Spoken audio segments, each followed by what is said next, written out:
internet. Hello, howdy, everybody. Hey, Gerbil the Druid's at Dragon Meat. Sweet. A bunch of our UK listeners are going to be actually at Dragon Meat, which is awesome. And I'm jealous because Dragon Meat is like their big ass con out there. Nice. Oh, sweet. Raz Fox is dropping some fun facts. Fun fact about Sacred Time. The Orlanthic traditions about the triumph of life over death is expected that the renewal of the world go well. The lunar paradigm, hold on, she just clicked me now. Lunar paradigm has to argue that death and life are equally relevant outcomes, so the entire empire is very nervous and pious during Sacred Time. That's correct. So usually, like with the Orlanthe one, it's like, hey, the good side wins, guys, life comes back. But there are times within the lunar Sacred Time celebrations where everyone's like, well, fuck, chaos won, and it's just going to be a shitty year. Yo, fucking Gerbo, thank you for those 100 biddies, my dude. What? Yeah, thank you, dude. Big love. Also, yeah, Troy, Troy's got a kick-ass haircut. Yeah, Troy Dockvoid's compliment your haircut. Troy is Gary Oldman in The Fifth Element. That's his new look. No, he doesn't have the mustache. He'll grow a mustache. I'm the man of many faces. He is a man of many hair. I see it. The hair is very similar. Yeah, we need to get some blue woman to sing an impossible operetta now. Oh, so good. Fun fact that I was watching this thing about like the making of The Fifth Element, and that singing like that the alien diva does was actually, it's like humanly impossible. But the person that they filmed was like a real, she was a real opera singer, and her marriage fell apart because of the filming of that scene because it was like so stressful and everything. Jeez. Yeah. Also, she met someone else there that she got with, so whatever. Obviously, it wasn't she met someone. Also that good going in, but it was like someone was like, "I'm here for you" at the right time. So, some facts. Many people are sharing their Spotify Wraps at the end of the year. We have some Wrapped information as well. I'm going to be Ruby Rod Ray and stuff. So, some crazy facts, actually. Our biggest countries to let people listen to: US, UK, Sweden, Canada, and Australia. So that's minus cool. Wyoming. Hey, Sweden, Vason's coming up for you. Yes, Vason is next. I am going to just go out on a limb and say Canada number 4. I'm still not sorry. Come at me. In the name of universal healthcare, yeah, I was never actually very rude to Canada. 92% of the people who listened to us started listening to us this year. So that's wild. If you've been with us since last year and before, thank you. We love you. If you joined us this year, you're in the OG 8%, friends. We still love you. So that's awesome. What else was there? Was another cool thing? 538% growth this year in people listening to our podcasts. And we are 19 people's number 1 podcast. So thank you to those 19 people. Yeah, it was like whoever you are. 19 number 1 who don't know us. We're their number 1 podcast. I know these are not all of our friends. I don't have 19 friends. I don't have 19 whole ass bitches right now. You can see them, and I have like maybe 3 more. So it was like 77. It was like 77 or 100 and something in the top 10. Which is also still very impressive. Yeah, like that's insane. So what you're saying is we're growers, not showers. Almost 100 people really like us. That's crazy. It's awesome. We have tens of fans. Tens of fans. Those are the best fans. They are. The only fans. Oh no. I was going to say, Gerbo. Oh, wait, hold on. Gerbo dropped some bad news here. What happened? I wasn't safe through last time. I was super tired. Helping my mom with stuff. Oh, the death of your brother. Bro, I'm so sorry to see that, Gerbo. That's awful. Our condolences. Yeah, our loving condolences. That's tough. Yeah, that's real tough, man. That's tough. That sucks. That's a bad note. Someone tell a joke. I just told a bunch, man. I'm all joked out. We don't need to tell a joke. Let's just move on to the next thing. Yes. Why don't we just move on to the game? Just a couple of housekeeping things. Troy is busy saving people's lives, so he might actually have to leave to do that, or possibly go to a space station and plot to take over the Earth as well, and fight Bruce Willis. He might have to help someone remove a mattress from their house. Please, no. Was that like a literal call? Was that seriously? Is that Yeah, something dude. Yeah, dude. Wow. And they did. They removed the mattress. Fucking Iowa. With That's the all I have mattress to guy say. standing there watching us. They're just like, wow. Oh, because it was one of those things. 911, what's your emergency? The delivery people. I need my like, bed. No, we don't remove stuff. Is that what happened? Fuckers. No, the guy was like, well, I'm just one guy. I can't get it by myself. And I'm like, this is not what. Don't ever do this again. Like, I'm gonna help you, but never do this again. Wow. Oh my God. I've had like recovery is good, by the way. Yeah. Awesome, recovery is going very well. I'm back to full duty. I'm back to moving weights, lifting stuff, putting stuff down, picking stuff up, putting stuff down. It's going well. So like mattresses, including mattresses. Yeah. Like mattresses. That was pre-op. When he moves his second mattress on a fire call, we will know he's back at it 100%. Awesome. I found out a very interesting piece of trivia today, by the way. Yeah, go. So we started this program at the fire station last month where we basically open invitation to all the retired members of the fire station to come in, have some coffee. We buy like donuts or bagels or whatever, and they just kind of hang out and like, you know, have that community again. So one of the guys that came in, he worked on the department for 30 plus years. And I didn't know this, but Rocky Marciano, who is like one of the most famous boxers of all time, he died in a plane crash, and his plane crashed in Newton, Iowa. And we responded to that plane crash. And one of the guys that was retired from the department was on that call. That's insane. That is some crazy Can I ask shit. a really dumb question?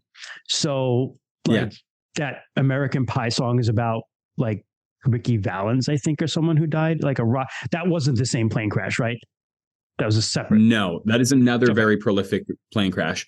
But I think if I'm thinking of the right guy, I think Rocky Marciano was like undefeated and held the best record in boxing of all time up until Floyd Mayweather Jr. recently broke it. Yep. So, yeah. It's insane to think he died in a plane crash, too. It's like in fucking Newton, Iowa, boys. Yeah. The department I work at. It's a flyover state, so sometimes they don't make it all the way, right? Like, oh, there's the joke. Perfect. Something to lift our spirits. Plane crashes. Thanks, Christian. Dark humor. You're welcome. You're welcome. You can always count on me for that. Is it just on my end, or does Christian sound a little quiet? His volume is a little lower than everybody else's. It's clear, but it is a little lower. What if I get like super close? I can't actually. I think it is a little better. Okay, I'll do my best to stay close to it, but it does feel like it's weird having it like right in my face. Yeah, it's kind of uncomfortable, but I'll do my best. All right, let's get started. Who wants to recap? Hang on.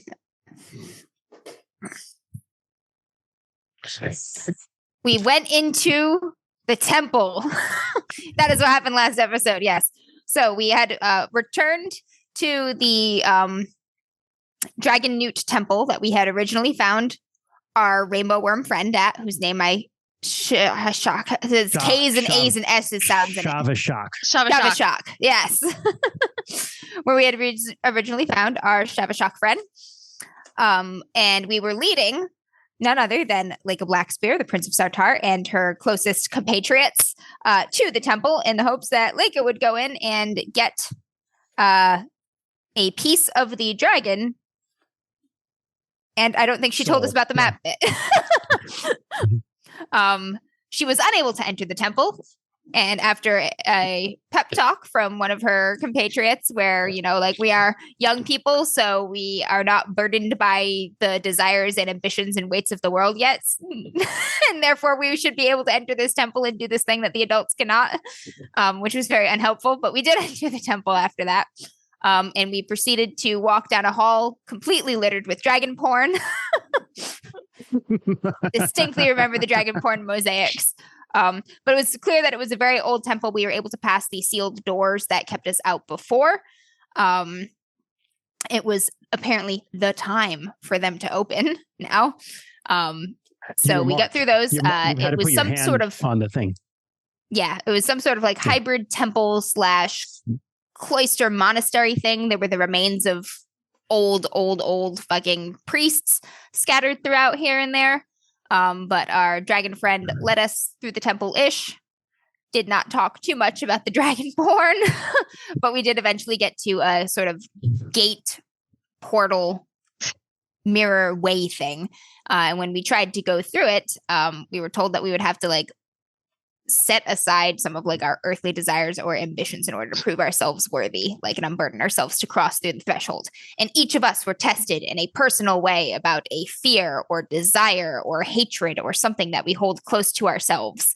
And everybody passed that except for Kyrese and Arissa, who were unable to let go of their various passions during the test, and therefore had some alone time on the other side. PG alone time, I'm sure. But nevertheless, they were left alone in the silence and awkwardness while all of their friends were shunted through this portal to continue the quest. On the other side, they have no magic. They're fucked. On the other side of the portal, that's basically what we were like. We were like, where's Kyrese and Arissa? And then we're like, fuck. Like, I don't know how to do this. I swing a sword sometimes. Those are my skills. So like, man, we're going to have to touch the shiny magic thing without the people who touch the shiny magic things. And luckily for us in the room, there were, I believe, only 2 things on pedestals. One was a scroll that everyone kept calling a book. Yep. And on the other one was like this weird engraved canister thing. After asking Shavashak about the weird engraved canister thing, he basically said, I wouldn't touch it if I were you. It's some kind of weapon, and the people last time who touched it destroyed themselves with it. And then Rue was like, what if we touch it and give it to the Lunars?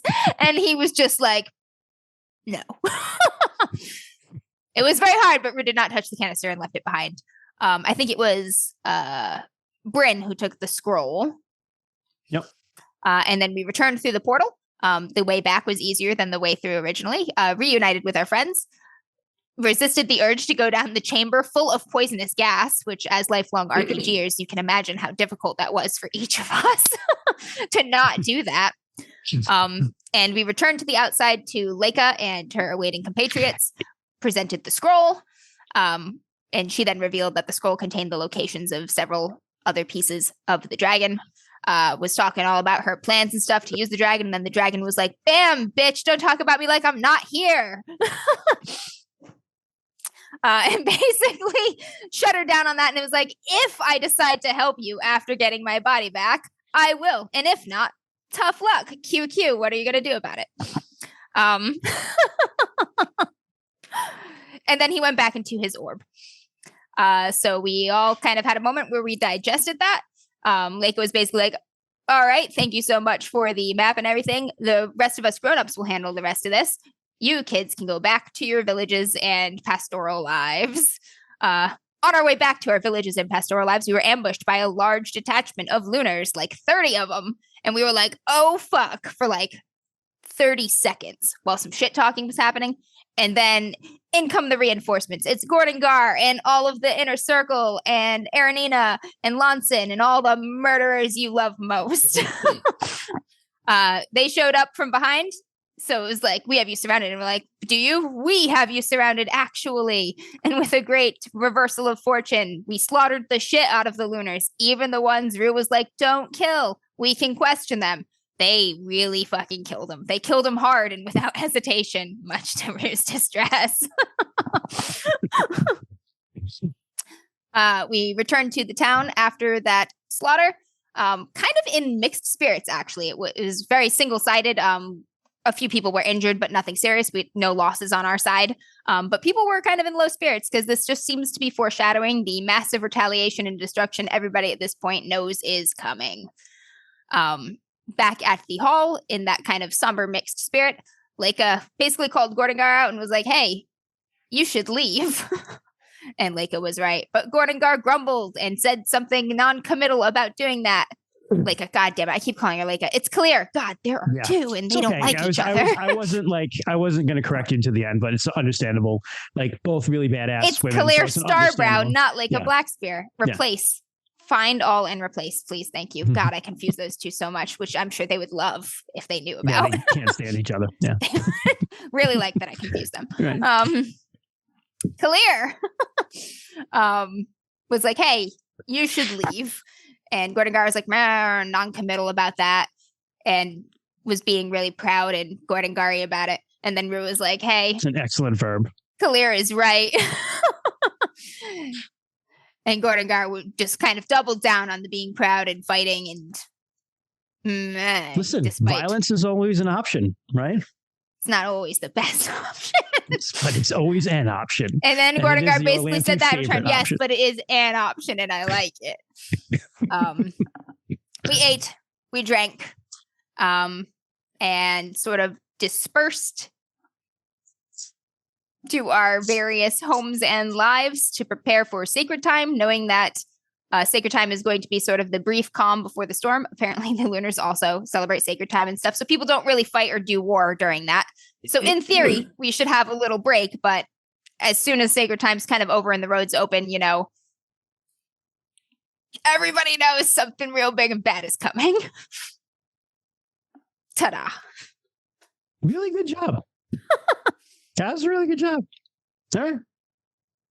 So let's start there. Some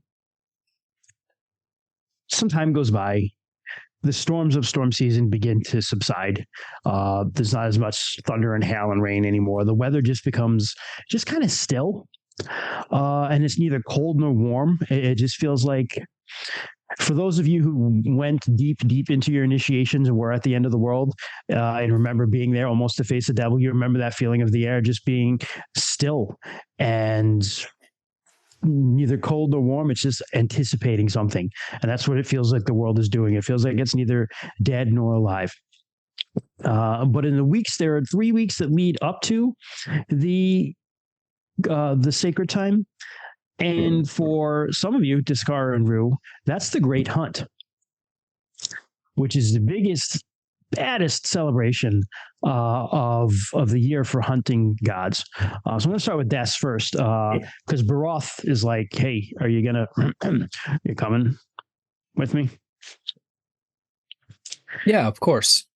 And you go hunting, and not only is it important to get food for sacred time for the people, but it's also how the hunt goes is seen as an omen for the coming year. So like the deer is covered in tumors and also has a fucking vestigial limb hanging off of it. Which you couldn't see because you had an entire beehive on your head. So, all right, we'll just abstract this as much as possible, Des, but give me a so let's call it just a track roll. All right. Let's see how you do. Gerbo, do not worry. We have a lot of rerolls. Y'all have been excruciatingly generous to us. I have track. There are a number of rerolls all around that are still banked. I want to save them for next session. Yeah. Shit.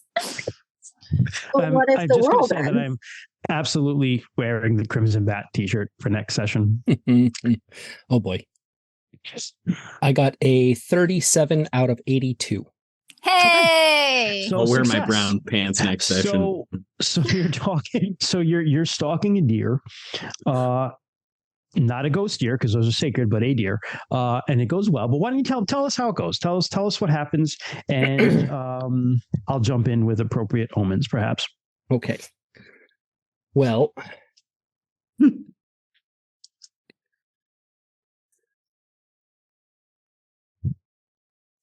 Let's see. I'll start with an omen. You find the track of this deer and you begin on it and you begin following it, but it leads you very, very, very far, much farther than you're used to going to have to track a deer. It takes you an exceptionally long time to get a good shot on it. And when you do finally, and you do bring it down, you find that you're very, very far outside of the Tula, the clan lands. That is not great, but a hunt is a hunt. Yeah. So you dispatch it with the peaceful cut, and it is not it's a good, listen, like anything that you take your meat, you have good meat. This is a little bit of a scrawny deer. It looks like it has been having a harder time of finding food and bulking up for the winter. So actually, I'm sorry, winter's ending. It must have had a hard time over the winter, and lost a lot of weight. So it's a scrawnier deer. It's lean, very lean. So I'll say that as you had said, the hunt did take us outside the clan lands. It took us quite a bit longer than we had anticipated, and the quality the quality, I guess, of the meat isn't super great because it, like us, has been having a hard time throughout this winter. But nonetheless, we were able to track it, got a clean shot, and managed to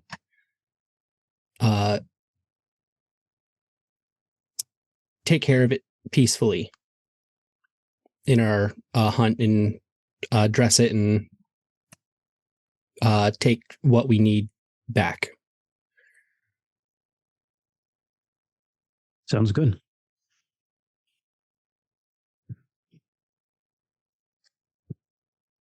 I love how grumbly in few words Baroth and Discar both are when they're together. They're like, "You coming?" Yeah. And that's like all they say during the most sacred hunt of the year. Just two bears who are men for a little while. Yep. Must there be more words? So you have Baroth is a little bit like, yeah, mine was a little lean too. But if we got to hunt more to feed the people, we will. Yep. And that will hopefully not be a problem. Yeah, I hope not too. And you just kind of like throw your meat over your shoulders and walk back. Yeah, I know. I knew Troy. The minute I said that, I knew that was coming. Oh my God, it's been a long time since we've had a big dick to scar joke. There it is. Yeah. Just back from the past, You're like welcome. A rising specter. I said the joke without any words. I simply winked. I just knew it was coming. Rue, and particularly for you, you find that a wild day is approaching, and you always start to feel like an anxiousness as it comes, like something that's a wildness that's taking over. But it's particularly strong this year. And you've learned from some of your time kind of just talking to Sees the Wind and Walks in the Dark that this is Telmor's most holy day of the year. That's coming up. This is a very big hunt. The pack goes hunting.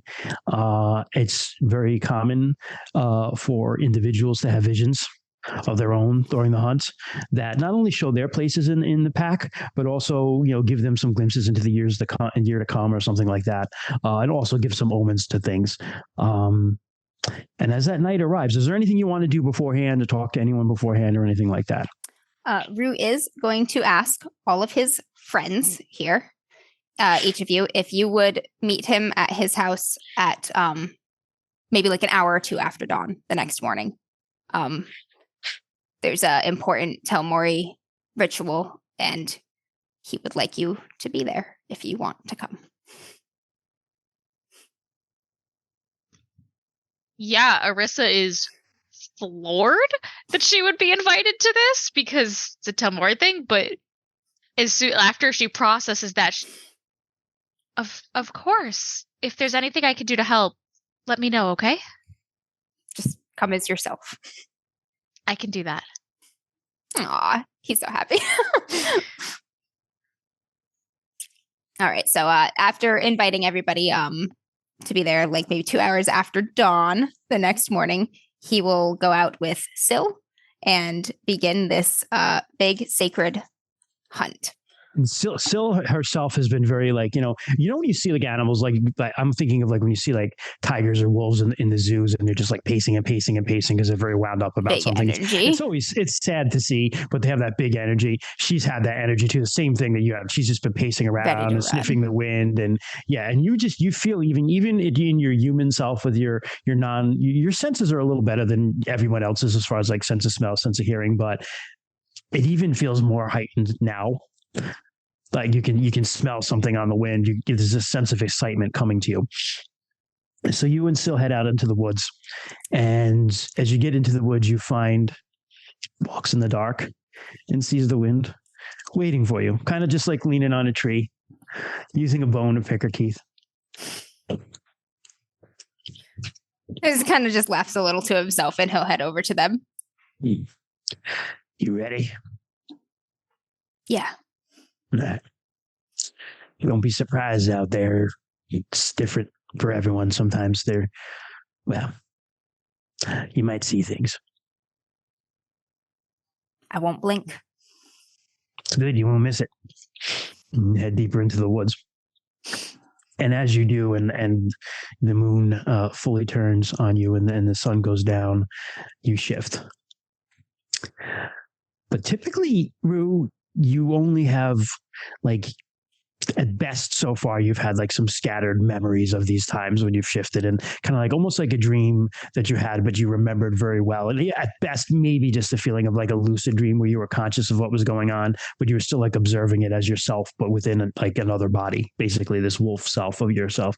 But this time you're fully present. You're fully present for this. And so you shift and you run next to, now it's a party of 4 wolves running through the woods, and you join a big pack, and there's howling in the distances, and you join this pack and you recognize some of them because one of the wolves just has still in his wolf form a huge necklace of teeth.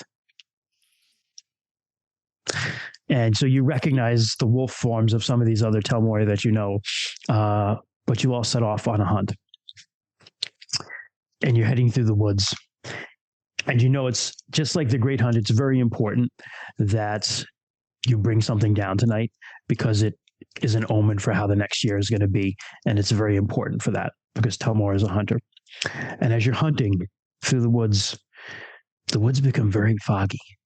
It's that high mountain pass, and it's those tall pine trees, and it's so quiet in between them, and you're used to running between them, but all of a sudden they become very deep and foggy, and you become separated, you and Syl. You realize you're lost. And the howls, you can hear them still, but the way, you know how fog, where it's like you can hear something, but you're not sure if it's close or far away, and the sound seems to echo through these forests, and you realize all of a sudden that the two of you are alone.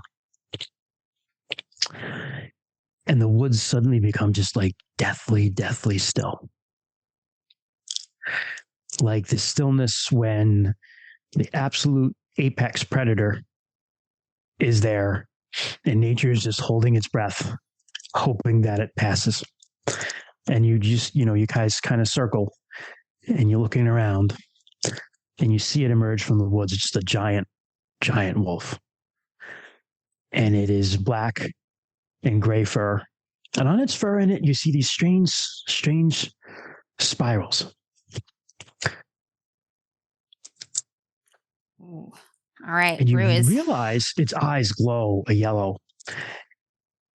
And there are wisps behind it that look like other wolves, but they seem almost to be made out of smoke. And they're attached somehow to this wolf. And you see a red wolf and a black wolf and a white wolf, and a gray wolf and a silver wolf. You see 6. You don't see the 7th. Nobody's ever seen the 7th tail of the 7-tailed wolf. But this is the whiter spirit of the mountain Telmor, the 7-tailed wolf, the son of Telmor and Mika himself. Oh shit. Rue pauses for like just a breath and goes completely still, like everything else here. And then he will breathe and walk again and move on purpose because he is not prey. And the wolf, the 7-tailed wolf, just like pads up to you with massive shoulders. And stops before you. And you see its tongue kind of like hanging out, you know, wolf's kind of, and it's this long red tongue, and you see its teeth, white teeth, just shining white teeth. So white, so sharp. And it looks and it sniffs you. And there's that sniff of recognition that you're one of the pack, or you could be one of the pack, but you're being tested here. And the smoke wolves just they're just hanging back, circling you. And then you hear a snap. You look, and it's a doe, and the doe is off and running. And you know what you have to do. Okay, I have to catch it. I did send you a direct message, by the way. I will look, because I'm not in there. Hold on a minute. Let me just pop in there.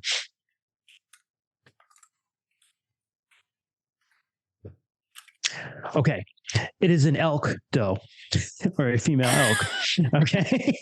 I have planned out a thing. Thank you for that message. Yes, it is an elk, a female elk, and she's running and she's scared, and you're running after her, and you're on her, and as you're running, Rue, you just thinking of those teeth and how sharp those teeth are, and how those teeth bring death, and you can hear the hoofs clomping in the pine before you, and you're running. Tell me how you take the wolf down, Amber. You're always great at this. Tell me how the wolf takes the elk down, rather. Rue goes into the place where there is nothing but himself and the target, and he lets himself just flow over the land. Roots, trees, rocks, brush, just all of it, not even thinking about it, moving around it, moving over it, traversing the obstacles, not giving himself even a second to think too much. It's all wolf. It's all just doing what your body was made to do, what you were born to do, what is in your blood. He hones in on that like it's the only thing in the world, and runs harder than he's ever run before. This is not an ambush. It is not how wolves usually hunt, picking off the weaker prey, isolating an easy target, catching something slow, using stealth. This is a contest between an incredibly fit prey and the fit predator to see which one will win. It is a very fair fight. But he just gives it his all. He is going to outrun it. And you or do, not on strength alone. It feels like a long chase, but you're gaining ground, and the elk is it's starting to panic, and it's getting tired, and you're pushing on, and so finally you're on it, and you can take out those hamstrings if you need to bring it down.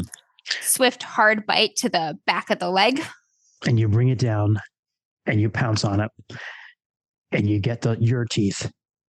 But for a moment, as you get your teeth into the throat, you feel it as those white teeth that the seven-tailed wolf had, the sharpest teeth of Telmore. You sink those teeth into its neck, and you puncture an artery, and you can feel the blood just gush into your mouth. And it just fills you with life. This animal's death is the life of the pack. And that's the cycle. Some things die that others might live. And there's no dishonor in that. It's just like Telmore told you, you don't weep for things that die fulfilling their destiny. But as you feel those teeth sink in, you just think, with those teeth, you can provide for your pack. You can defend your pack. You can conquer things that want to destroy your pack with those teeth. And you feel the elk let out its last breaths beneath you, and you just howl. You let your pack know that you're successful, and you hear a tremendous, deep howl that's almost then echoed 7 more times, very, very close behind you. You look up top of a small hill right at the edge of where some trees are, and you see the seven-tailed wolf looking down on you, approvingly this time.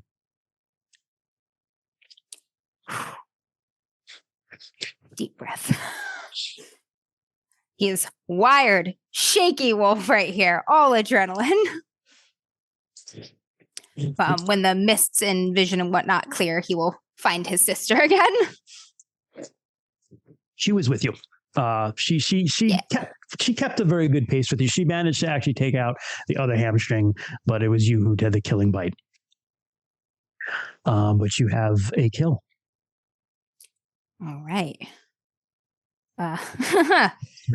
So Ruin will start eating a little bit of it, but most of the hard work happens after dawn when Rue returns to. And I will say that walks in the dark and sees the wind show up, as well as Shadow, and I can't think of the other one's name.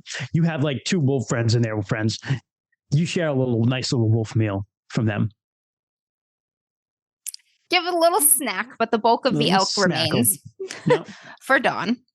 When Rue returns to his 2-legged form, takes 10-15 minutes to find the nearest hidden stash of clothes and tools in the woods. And then he comes back and hoists the elk up over his shoulders. She's quite heavy and bloody, and it is a mess, and it's visceral, and it's steaming in the cold. And he trudges back through the early dawn dark forest toward his house, where he asked his friends to meet him. Gets there a little before them. He gave them a 2-hour window. Yeah. What have you been doing? Well, you're going to get this meat ready, right? And he starts to sort of half field dress the elk, get her open, start removing some things, start on the hide. Working just very determinedly, very focused. He gave himself a small window. He's kicking himself a little bit for the smallness of the window, but working as fast as he can. So when you guys arrive, Rue is out. He's given himself a little distance from his actual yard and stuff area. This is messy work, away from the horse, who is his nemesis. But you see him out there working on field dressing, like a cow elk carcass. Blood everywhere. He's got quite a lot of it on him. He's wearing very light clothes for the season. He found kind of like a more fall stash there, but doesn't seem to be bothered by the cold at this time. But he sees you all approaching, and he sort of smiles and looks a little embarrassed. But he basically just kind of waves you over, and he looks at Syl, because everything he knows about this he learned from her. Syl's still a little bloody. Especially like around the face and the ear area, but very proud of you. Thank you guys for coming. So this is one of the most important rituals the Telmori have. It's on the most sacred night, the morning of after the most sacred night in this case, but I'm sure Telmor won't mind. Normally the pack hunts together, but I think this will do. But basically this hunt is for the pack. It's to show you all that you are parts of a whole, each one of you vital. And well, you guys are my pack. So it goes like this. He sort of bends down to the elk and opens her mouth up. He gets a knife out and reaches into her jaw and starts scraping around in the jaw for a minute, and he removes her ivories. Fun fact, elk have little kind of like vestigial tusks. 2 of their molars are actually tusks, and they are ivory back in their jaws. Not a lot. Second time we're talking about vestigial things. Vestigial things. This is a vestigial night. And he turns to face you all, holding these bloodied ivories in his hand, and he says, Kymri's 2 eyes. To you, I give the ivories. You have been hard to see, hidden, but I see you now. Your intuition and insight always seek the hidden truths of the world, the hidden powers, the hidden bonds. And you have this perspective and this insight that strip away the outside of things and reveal what matters most underneath. You've shown me so many beautiful and rare things and honest things since our initiation brought us together. And you have so much more to share. Our world is bigger with you in it. And he hands you the elk ivories. As you hand them to me, I go up to you, and I know you're quite a bit taller than me, but I kind of reach up my hand to, like behind your neck, behind your head, and I just pull your head like and touch your forehead against mine, and I just kind of like embrace you and take the ivories from your hand. He gives you a warm hug back, letting his forehead rest to yours a moment. Arissa. He walks back over to the elk corpse and he laughs a little and he's like, I know this is a little sort of outside of your brand. You don't have to eat any of it. But he removes a pile of like the tendons and the sinew. And he gathers it up and he hands it out to you, looking a little apologetic, but he says, I've seen you put yourself apart all of your life. I've watched you stand at the edges of festivals and sit on the shores of swimming holes. I've watched you smile tightly when you were hurting and hug your arms to your chest. But Arissa, White Lady of Shonaluri, you hold this pack together. When ugly things like revenge and fear and anger pull us in different directions, you're always there to bring us back together by being kind. You take the time to be still and to be quiet and to be gentle. And you are always there for each of us, just below the skin. And he hands you the tendons. She takes it with no question, as it is, even though it's one of the stranger things she's been handed. But she does not care. She steps forward and pulls him into a close hug. He hugs her back. A little bit bloody, a little bit messy. They're both a little bloody at this point. It's fine. She's holding tendons. And she kind of can be used in crafting purposes. Yeah, she says, these will be used to continue to form even new life. Thank you. And she'll wrap them up nicely and put them in her bag. Daskara. He turns over and he lifts the kind of still raw, still steaming hide that he's rolled on the ground. And he turns to you. When I first met you in the Great Hall when we were 5 years old, and I was just starting to realize I was different and that other children didn't have fur on their stomachs or yellow eyes. You came over to the corner I'd put myself in, past the kids who were staring, and you started talking to me. And you told me about a hollow tree you'd found by the riverbank. And when I asked you, aren't you afraid of me? You looked almost puzzled. And you said, of course not, that we were friends. And I don't even need to ask to know that's just about how it went with everyone here. You've been protecting me ever since. To you, I give the hide. You never hesitate to put yourself between your loved ones and threats. You never hesitate to take the hit for someone who can't. You are the brother that I never had, and you are the protector of this pack. And he hands you the hide.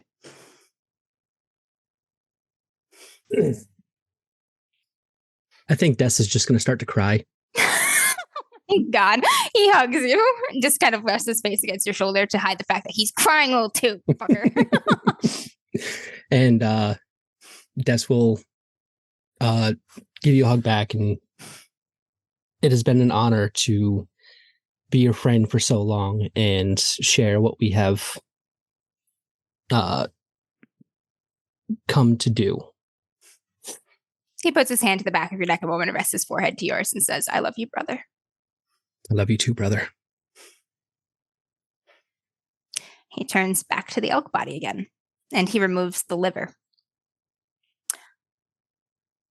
And he turns to you, Bryn. The first time I saw courage outside of my home, it was you who showed it to me. You were the smallest kid in the Vale, but you always jumped from the highest cliffs, even if you screamed all the way down.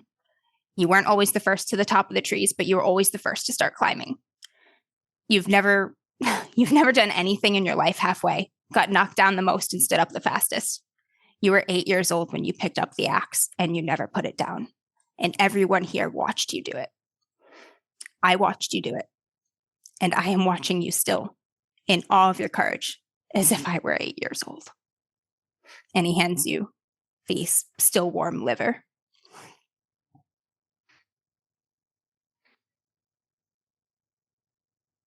Thank you. Thanks. Thanks. I love it. He just smiles, then he pulls her in for a hug. Oh, yeah, she definitely hugs him. He rests his forehead to the top of her head because she's so short. I'm so proud of you. Thank you. And finally, he turns back to the last pile and lifts up the heart and a few pieces of bone. And he turns to Quicksilver. With my sister, I share the heart and bones, because at our core, we are one. My life changed when I met you. When I found you, I found myself. And he kneels down to present her with it. You had big crying, like ears kind of like go sideways, and the tail wags, but like the low wag, like middle wag, and like big crying, like wolf eyes, and you get a total boop and like a cold nose somewhere. Yeah. And then he just sort of takes a deep breath, kind of looks at the mess, and then looks out over the veil at the rising sun, and looks back to you all. You are my pack, and I am incomplete without you. And I need your help.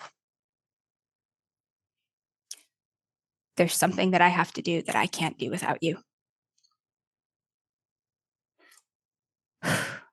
I wish this could wait. I wish it could wait forever. Would you come inside with me? He sort of kind of just wipes his hands on his shirt. We'll deal with that later. And heads to his house. He opens the door for them and invites you all into his little lodge. It's kind of a one-room situation, bed off to the corner, hearth, fire, table.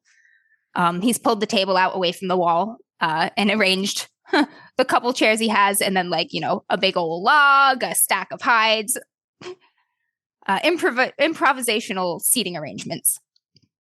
And he just kind of gestures to the table for you all to sit, and he walks up to it. Oh no, it's all raw, y'all. Jess is like, mine is cooked liver. It's all raw, baby. I was like, mine is a cooked liver? No, it's raw? Am I supposed to eat this? What? Yeah, you are actually. Yeah, Liver King actually comes barreling out of the woods and tells you he's not on peds and eats it in front of you. Don't sully this wholesome moment with fucking Liver King. Fuck that guy. All right. On the table is a hide that has been cured. It's facing the skin side up, and there is drawings on it. It's a map. It's a map of the Vale, and it has some points marked on it. Rue kind of looks over it while you take your seats, and he looks. He was just crying before with you guys, just so happy and so moved, and he looks like stone serious now, grim. I think I know what we have to do for the Vale. I've been thinking of this for months, ever since they came to collect taxes on the cattle. And I've done everything I can to find another way, and this is the only way that makes any sense. And I need you all to know that I'm not suggesting this because our home and our sacred places and the Vale mean nothing. I'm suggesting it because it means everything. But he looks down at the map. This is the Vale, and this is the dough run. And up here is where we can put the dam. And over here is where the Lunars will come to enter the Vale. And that's where we put our fighting forces to draw them in. And when they get to here, we blow the dam. And there will be no homes for them to burn, no fields for them to salt. Nothing but a floodplain full of dead Lunars.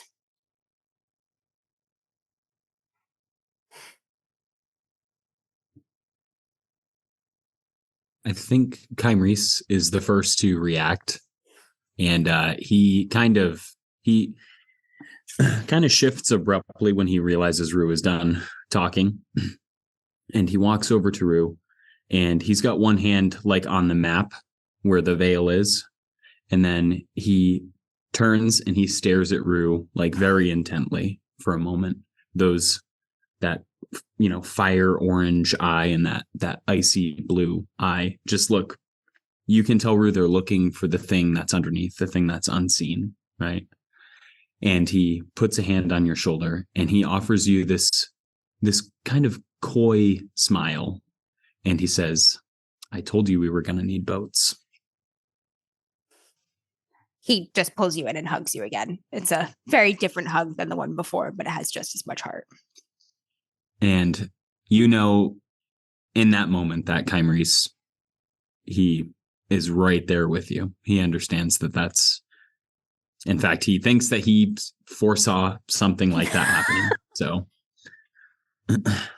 this dragon better turn into a straight up boat. Get those kids out of here. I will jump into here for Kymrese. Everybody would know this, but Kymrese specifically would understand this, that the Doe Run isn't just a stream. The Doe Run is the wife of the Black Stag. It is a spirit. So you need to talk to the spirit and get an okay on this too. And probably with, the people in the clan. But yeah, I think Kymrese would mention that as well later. Yeah. Not right now, but later. Yeah, but I'm just pointing out that you would know that for sure. Gotcha. That's why I need all of you. I need What do we need to do? The first thing we need to do is convince everyone else. We'll have to move all of the children, all of the elderly, all of the families who are non-combatants. They'll all have to be moved out in small groups as soon as the road's clear, a little at a time, so people don't notice. The Rainbow Worm promised that he would help with that. That is the one thing that I said I need boats, and he said I will get those people to safety. I think he said he was a boat, right? Didn't he say he was a boat? Didn't he say I'm the boat? He would say that he would be the boat that would get the people out of there. He fucking said that. He promised that shit. So remember.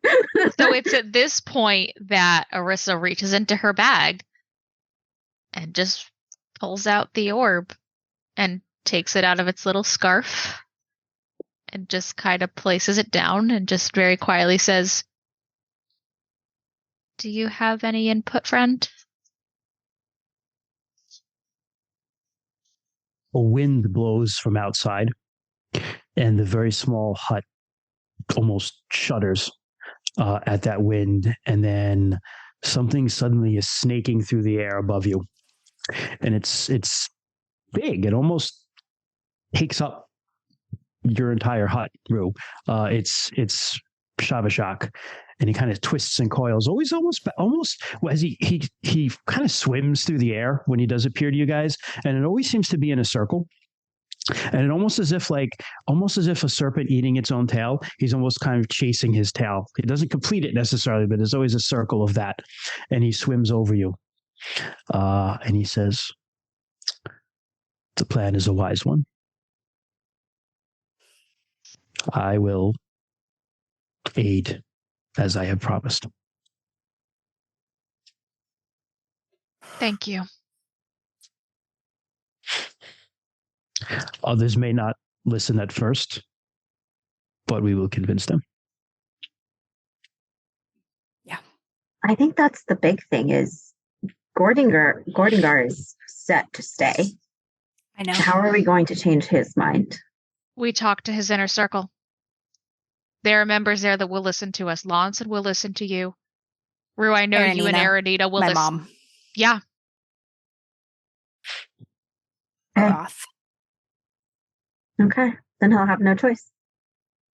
Gordinger is not one leader. And this plan, it's not us. It's the other way. It's an open battlefield and a trick. It's playing dead in the underworld and biding your time. It's destroying everything so it can be born again. Our ancestors had to leave this vale once for their safety. When the Society of Worms? Empire of Worms Friends. Yes. Empire. When the Empire of Worms Friends took over. This is just a different threat. We can leave, and we can come back stronger like they did. Rue is looking a little more heartened by it's just being here for it. He looks at you, Discara.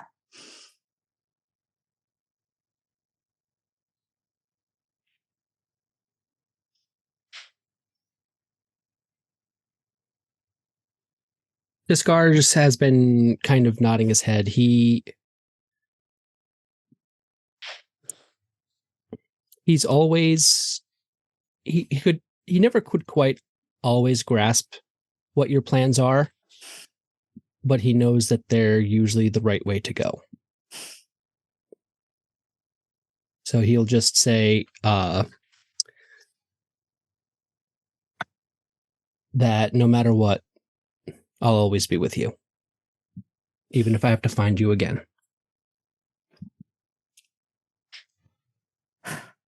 Okay. We have work to do. The first thing is convincing the members of the inner circle and prominent members of the town who we can.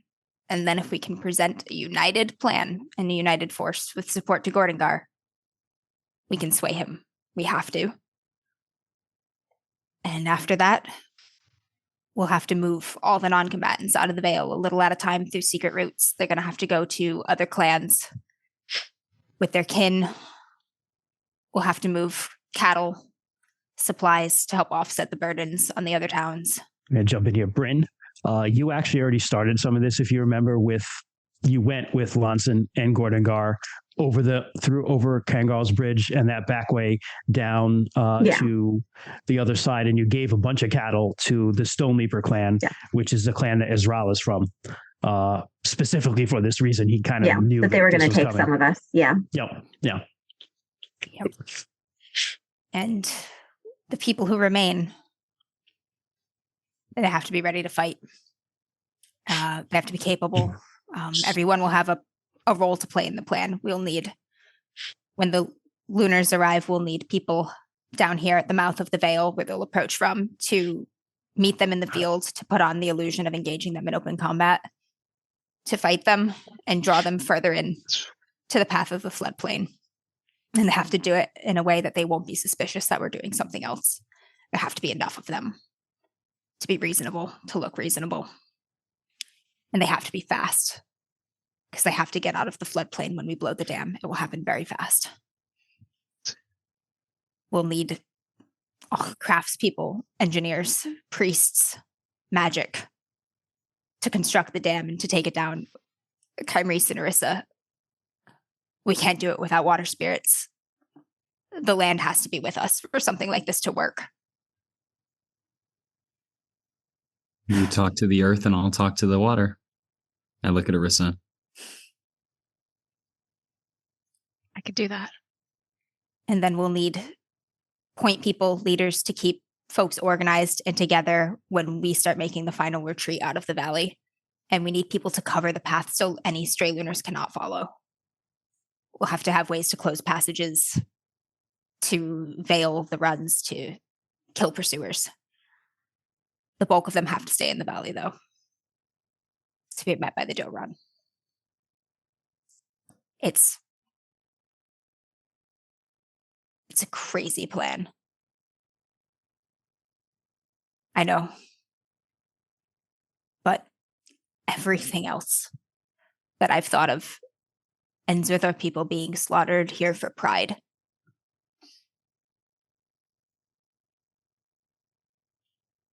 Chavashek's going to talk here for a minute, and he says, if I may. Please. I can help with obscuring some of the ways. And I can give advice. I'm Start very not ready to with listen. the chief, but with those around him.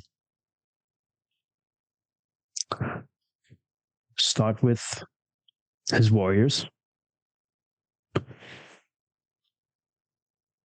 Start with the one who cannot see as others see. Oh. For Morganeth is blind. Morganeth. Yeah. Yep. Morganeth. Who's the shaman again? I keep forgetting his name. Saven. Saven. Who's Gordagar's brother, by the way, also. Yeah. Jorganoth. We need. He's all about the last stand. He's probably not the best guy. I mean, we're gonna need people making that fight there on the ground. But though. he's like, oh, I can fight to the death. Fucking sweet. I've been waiting for God this. damn it, Jorganoth. Done. My man. Maybe not Jorganoth. No. Yeah. Talk to the sensible warriors. Lonson. Aranina. Aranina seems very sensible. Talk to his trickster. He was going to be the first one I approach. If Celadon will love this. Celadon is the only one I know who will love this. I'm sure others will see that as sensible and they will do it, but not with the relish of Celadon. Relish of Celadon. That sounds like a prequel. The mustard of Jorganoth. The relish of Celadon. The ketchup of Gordon. Instead of the compadres, it's the condiments. Hey fans, if you want to suggest a condiment to complement each of our prominent NPCs, we would love to hear them. Pause. What condiment are each of our player characters? I need to Would know also this. love your insights, fans. Christian, I'm just a mayo because I'm the GM, so that's the start. I'm just a mayo. Perhaps those of you who are closest with them start there. You have time before Sacred Season starts. You do. You have a couple of weeks. Yeah, I can talk to Aranina and my mom for sure. Maybe Morganeth through her. If I get my mom first, Morganeth will be more likely to listen. I can also talk to Morganeth, having participated in a lot of rituals with her. Reese, do you think you can talk to Saven and Celadon? I think Saven will listen to the spirits if the spirits wish this to happen. Saven is a man of reason. Celadon, though, that man is a trickster. He is not someone that I don't feel I am the best person to speak with him. I'm interested in the truth, not in illusion. Fair enough. I can talk to Celadon. I mean, Celadon's like the person Kymrese hates the most in this entire clearly. Kelly, you've also had some of the most interactions with him. Because I hate him. Because he stands for everything I loathe. There's something in there about lies, telling the truth. It's fine. Yeah, all right. So, Bryn, the Smith guy, he's actually kind of prominent in the town too. He's not in the inner circle, but he is a prominent figure, and we might need him to help construct the dam. Bryn. Havar. Yeah. Havar. Bryn can talk to Lonson and Harvar, maybe. Havar, yeah. Havar, yeah. Yeah. Yeah, I can do that. Harvar and I go back. Don't, Descara, talk to everyone, really. You're good with people. They like to listen to you. Yes. The Barath just shows up and you have my bear. We're gonna ride bears goals. out of the floodwaters. They're powerful swimmers. Like we're just gonna that meme of the meme of Vladimir Putin riding the bear, but there's just like a big flood behind you. Like, oh. Right. Who wants to speak to someone first? Do you want to do Celadon and Rue first? And then that seems like the logical first step. Yeah. Okay. So I'm going to say that you. This is very scary, by the way, because like the pack was easier to break it to. He knows everybody's got his back, and we're not going to snitch. talking to the grunt, bringing it to the outside slowly increases the chances that someone's gonna snitch. And then Gordongar's gonna be mad. Oh boy. So you clean up, obviously, and you maybe lots of blood. Like, later on that day. I will cook anything anybody does want to eat. Yeah. Maybe also set aside some food for Caledon, because that's not a bad icebreaker, right? Yeah. Hey, Caledon, I made you a roast. A sandwich. No, I was saying it's true. He's just with a sandwich. It's a French dip. The answer, Kymrese, is yes. Bro, I had my first French dip sandwich the other weekend. Oh my God, they're so good. Yeah. Oh. So good. Okay, I'm definitely going to pursue that opportunity as well then. Oh, yeah. Keep that in mind, but also keep in mind that the best laid plans.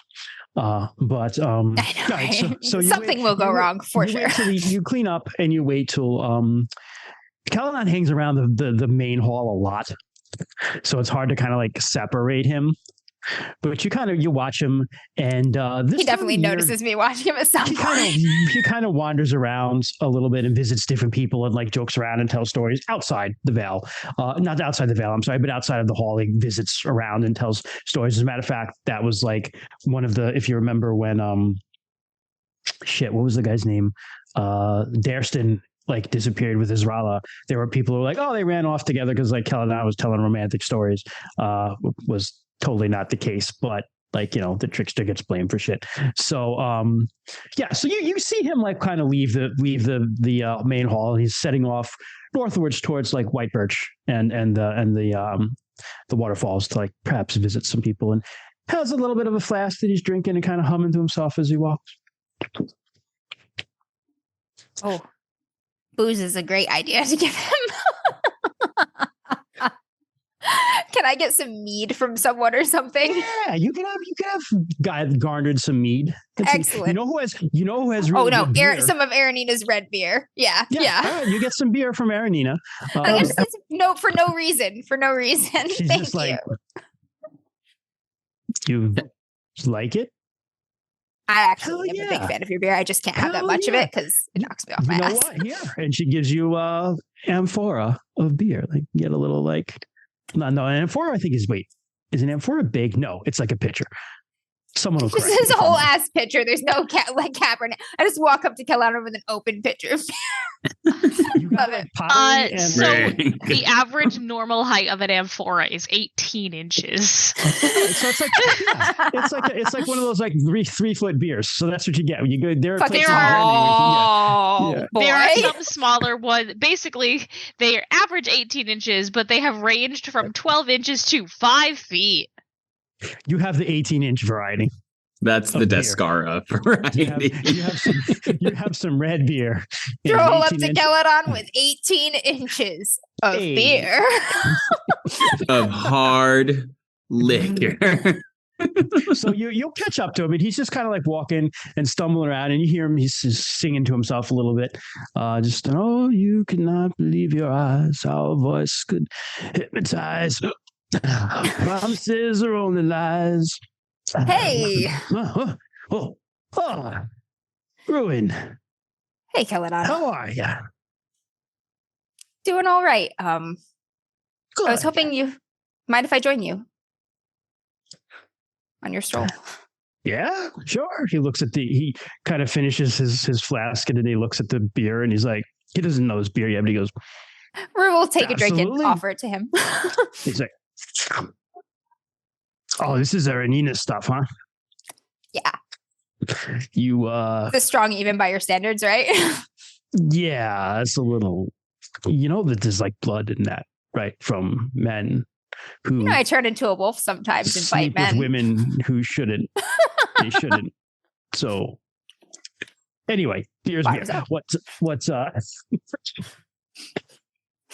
can't say that I have never done that. So I think you're safe.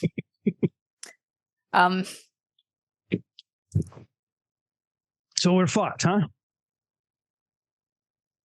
It's okay. We are. I know we are. Life is just a joke. That's the thing, Ruin. We're fucked, but we don't have to be it's dead. A drama, or you can think of your life thinking it's a comedy.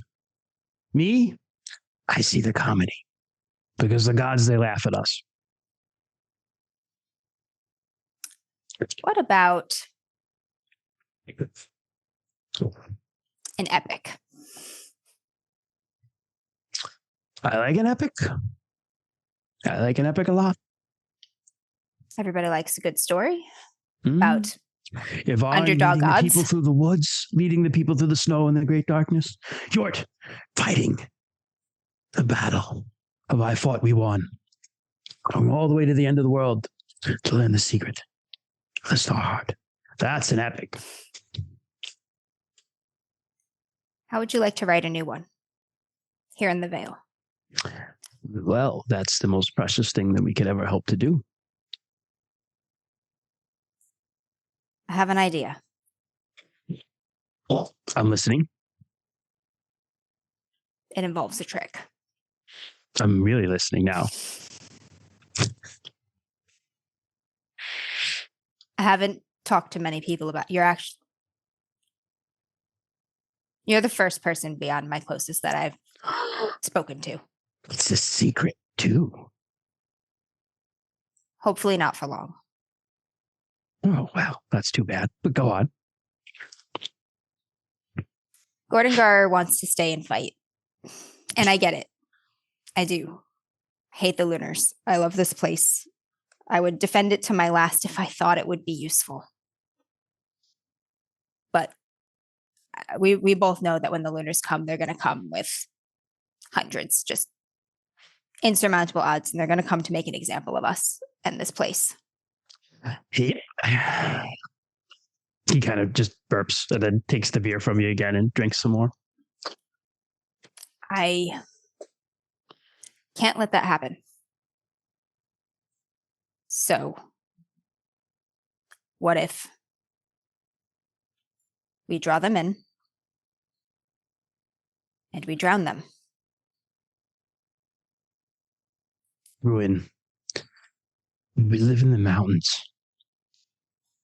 Water flows downhill, Celadon, and he will point up the river and say, "There's a place up there in the foothills that you could build a dam that will fill with a lot of water. A lot of water that will come down very quickly if the dam is removed. And it will destroy everything. Everything. All the steads, the low-lying farmlands. All And of everyone who's down there. Hundreds of Lunars. We hope. He just starts laughing. He like claps you on the shoulder, and he's surprisingly like strong for like a scrawny guy. Jesus, he's got drunk person strength. Like, I mean, you're big, so you don't move, but you're like, wow, that was like harder than I thought. But he goes, you're a clever one. The gods like that. True. I hope so, because we are going to need their help if something like that will work. You want to know a secret? Seems a fair trade. He looks all around. The gods love and are jealous of us for one thing and one thing only. Do you know what that is? Our ability to change. We can write our own epics, Ruin. Theirs are already written, but ours, well, ours can be whatever we want them to be. We only have so much time to write them, though. But this, I like this. I thought you might. All It'll right. take magic. A lot of it from people. And it will take convincing Gordengar. Oh, well, listen, I know why you started with me. Believe it or not, he listens to you sometimes. I know.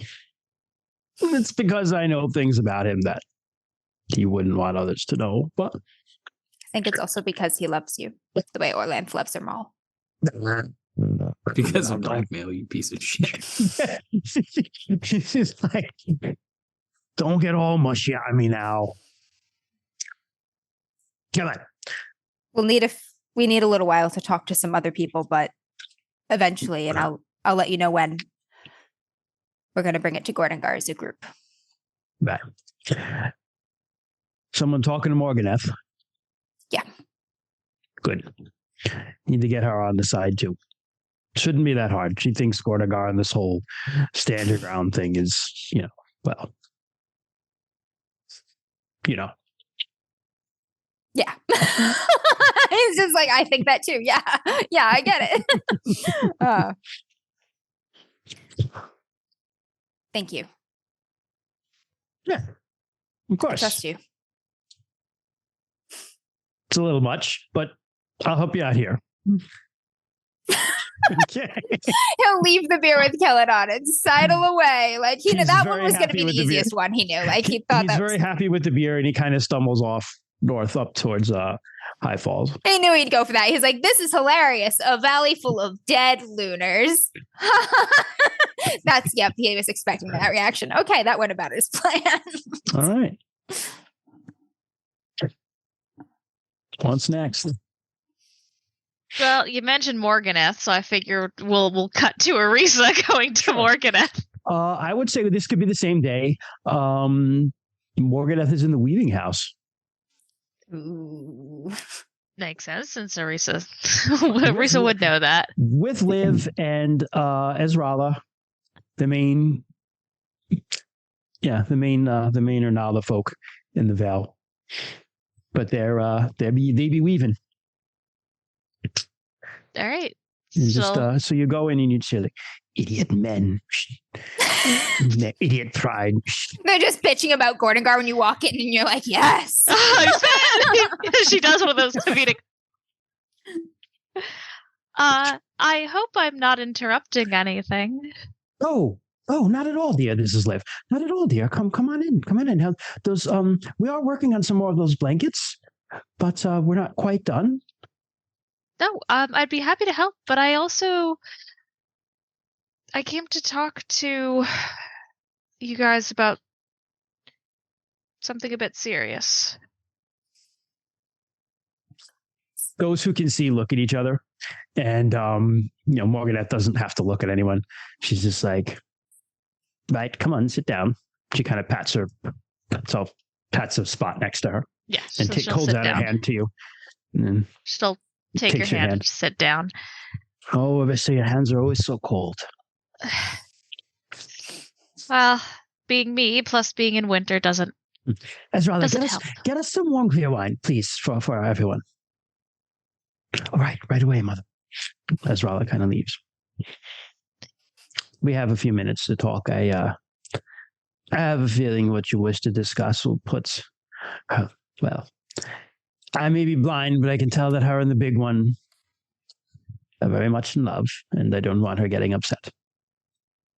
Well, this is something that he is aware of as well. I had a feeling you were plotting something. Well, I wasn't the one who started it. She just slowly turns to Liv. Liv kind of like looks like side eyes, and Morganeth doesn't see. Obviously, she always has a cloth over her face. The color of it depends on season. They're still wearing black. They're in mourning still, but she just doesn't. She's looking internally at Liv. She knows. Yeah, Liv's like, right. Well, my son has much of his grandmother and unfortunately a little bit of his father in him. Hopefully only the good parts of his father. Don't remember I would many say bad this parts is an of example his of the good parts showing. Go on. Rue's been planning about our predicted upcoming invasion by the Lunars and trying to find a way to protect the Vale as much as possible. And we are all going out to try and talk to different people and hope to get people on our side with the plan, with the eventual goal of convincing Gordengar. He's going to be one of the later ones to hear about this. The plan is this. There is an area further up the hills that we can block off to make a large dam. Slowly, secretly, we move people out of the Vale. I know we had already sent some supplies and information to Israel's clan and slowly have people go somewhere safer. Children, non-combatants. But make it look to the Lunars like we're all still here. It's easy enough. The net could never count as right when they took the taxes. Exactly. And when they come, there's a fighting force up front, ready to defend the Vale, make it look exactly like the Lunars expect it to. And we pull them in, and as soon as we're able to, our people escape, the dam is broken, and floods take over the Vale, killing all the Lunars. And this is Ruin's plan. Yes. She actually does nod her head in Liv's direction and like smiles a lot at her. And she goes, how much of Ivarn is in that boy? Ivarn not being your grandma, but Ivarn being Hjort's wife, who like when Hjort was off doing like common Rolanthy guy stuff, Ivarn had to like actually like keep the people alive and pull all these tricks on people. And there's one where they were in the snow and they had to like slide down a hill to get away from some trolls and stuff. And so like that's what she's referring to. Very well, Arissa. There is much good in the plan, but there is some problems. Because the land itself is not just land. Just as the dough run is not a dough run, it is not, we must seek permission of the spirits for that. But there is the issue of the riddle and Stag Hill. The riddle is where every woman who has ever been born,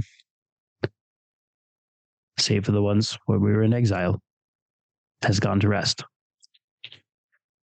And Stag Hill is where our founders lie. And then there is the whiter, the black stag, who is tied to this place. The stag is not the spirit of the people, it is the spirit of the Vale. Those issues must be overcome, because we cannot, floodwaters will recede, and we cannot leave the riddle and its secrets exposed to those who would, well, who shouldn't be there. I don't believe at all that the plan is to leave this place altogether. The plan is to protect this land as much as physically possible. I know Kymreese and I plan to try and commune with the spirits, and obviously any help that you may be able to provide in this regard would be extremely helpful. The air ripples, and a wind seems to blow from outside the weaving shed, and then suddenly something's swimming in the air above you. Reese puts her hand on her back, like, really? And I don't think anyone's ever seen it outside of you guys. And no, yeah. So Liv is just like, and Morganeth doesn't move, but she can seriously. Well, I sense another presence. We are about to have a visitor. He is a friend, an ally. I am he who has bound himself to these warriors of your Val. I have lived here, not always by will, but longer, or as long as your people have, Lady Morganeth.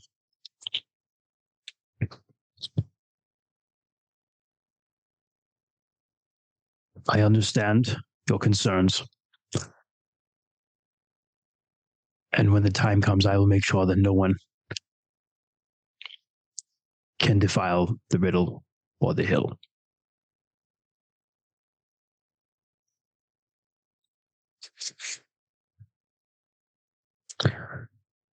Well, lived long enough to hear a lot of strange things. You trust the spirit, Orissa? I do. And I trust your judgment, and I know you to be of impeccable, family.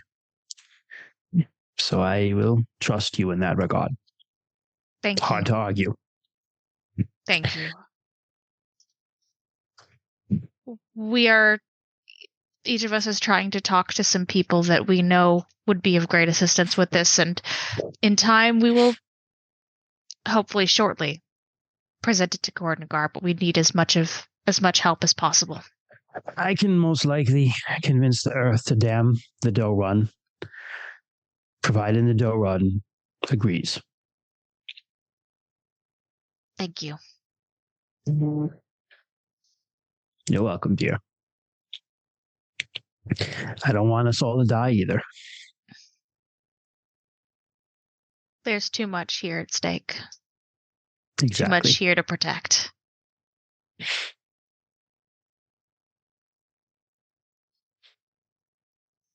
Oh, I'm back with clear wine. I got some bread too. Oh, thank you. Why is she drops everything because there's a dragon spinning in the air. He's a friend. It's fine. And he's just like, have no fear. Jess told me about you, but I'm sorry. I'll get some more. And she just kind of yeah, exactly. Fucking, and the angel said, "Be not afraid." And the angel had a million eyes and giant wings. And, yeah. And you're like, bro, I'm shitting myself. Yeah. Orissa's just like, stop scaring people. It's like, I shouldn't do that. He goes back in his orb, and we'll call that good. Yeah. Who's next? Well, so I just posted a question in chat, but so do we still need Harvar, or are we doing this dam all with earth and rocks? It couldn't hurt to talk to him anyway. We'll need him for something, whether it's to collapse rocks on the trails we're going. So yeah, he's an influential dude. So okay. Build boats or something. Gotcha. Yes. By the way, Catholic as fuck. Absolutely. Yeah. Yes. Harvar and Lonson. Yeah. Yeah. Okay. I mean, I'll go talk to Harvar. You will talk to Lonson too. I mean, I will talk to Lonson. I don't think that there's going to be a lot of conversation with Lonson. I'll just be like, Lonson, I need you to help me with this plan. She'll be like, that's a good plan, done. Yeah, exactly. So I'll go talk to Harvar first. Okay. So there's like almost like a low stockade built up around the smithy, and there's the symbols of Gusbrand out front, the runes, and the fire, just like the hearth fires are sacred to the person you saved when you did your thing, Mahome. Gusbrand, the god, is in that fire. That's what you believe as you're like making that stuff. So he's in there. It's actually a temple. So you hear some, it's very hot as you walk in there, and you hear him, he's sanding off like he had made he's made some tools in like a sand mold, and he's kind of like taking the bronze out of that. And just as you're walking in, actually Afar is carrying in like some food. Harvar. And she's like, oh, Bryn, I haven't seen you. I felt like I haven't seen you in forever. How are you, dear? It's been a while. I'm good. I'm great. You are just in time. I have some sweetbread. Oh, perfect. I can always eat. I will take sweetbread. None of that apple stuff, because I know we don't like it as much anymore, but this is just a very good sweetbread. As long as it's not honey cakes, I will take it. Have you heard from them at all? I haven't, dear. We haven't. I'm so sorry. But not yet. He hasn't gone that long. And I mean, it's not that far to pay this, but he could have sent a message back. But, Ven, he probably just got lost chasing after some black thing, He's fancy black armor or something. Right? Yeah. I know. We literally can't read nothing. I'm afraid this is dark and moody he wants to do there. And so he couldn't, write his mom and his dad, whatever. Or his best friend. I get it. I get it. Sorry, I was chasing a burb. Ham just flew away. sandwich. No, chip Yeah. sandwich. Fuck. I'm tired. Chip. I just called it ham Ham sandwich. sandwich. Ham chip, all the same. I'm afraid that this isn't just a pleasant visit. I have some business to talk about too. Oh, all right, man stuff. Okay, fine. I see how it is. I will. But I'll still take the sweetbread. Fine. Here you go. Yeah. Oh no, you can stay. We can eat and talk. I can do both, sort of. No, I don't want to get involved. I'll just be in my home. Okay, Come and say goodbye, though. I will. Cool.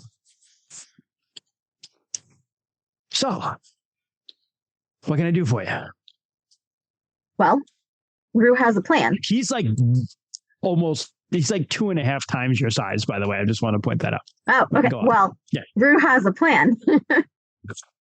Do you have like a clear space that I can show you? Like I have a Yeah. Hold on. He moves some like stuff off like a bench. perfect. So I'll unroll and show Rue's hide that I took with me. So Rue has a plan to deal with these lunar fucks, and we are just going to kill them all, and we will give our home a chance to fight back with us. But I think we need your help. That's good because Gorhagar's plan is just to like fight with honor. And look, I'm all about that, but this gives us a chance to do both. This gives us a chance to do both. This gives us a chance to possibly get away, our home to fight too, and for us to fight a little bit with honor too. And give, those lunars a run for their money. I'm listening. So he wants to build this dam that will hold back the river long enough. It needs to break at the right time. We need some sort of like structure or scaffold to kind of hold. I think we're getting spirits involved. I think the earth goddesses will be helping too. But we need some sort of structure to build here for the dam. So like did you talk to Morganeth? I think one of us is. All right. Because, I mean, Or two it's of a us. lot of digging. It'll be a lot of digging and moving of earth. I mean, she could probably do a lot of that on her own. But we can build it in such a way that if I can maybe put some supports that we can just kind of knock out or have a spirit knockout, that would be a real quick way of just making it end. So this is possible. You think we can do it? Absolutely. He knows what he's doing. He was trained by dwarfs, I wasn't really trained. I thought you were going inside. Really? You should know. Someone's always listening.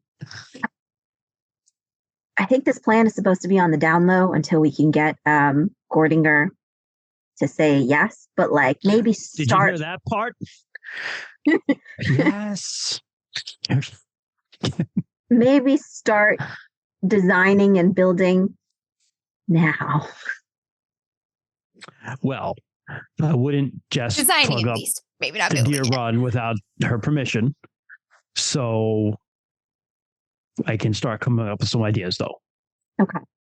Is there anything right. that you need from us?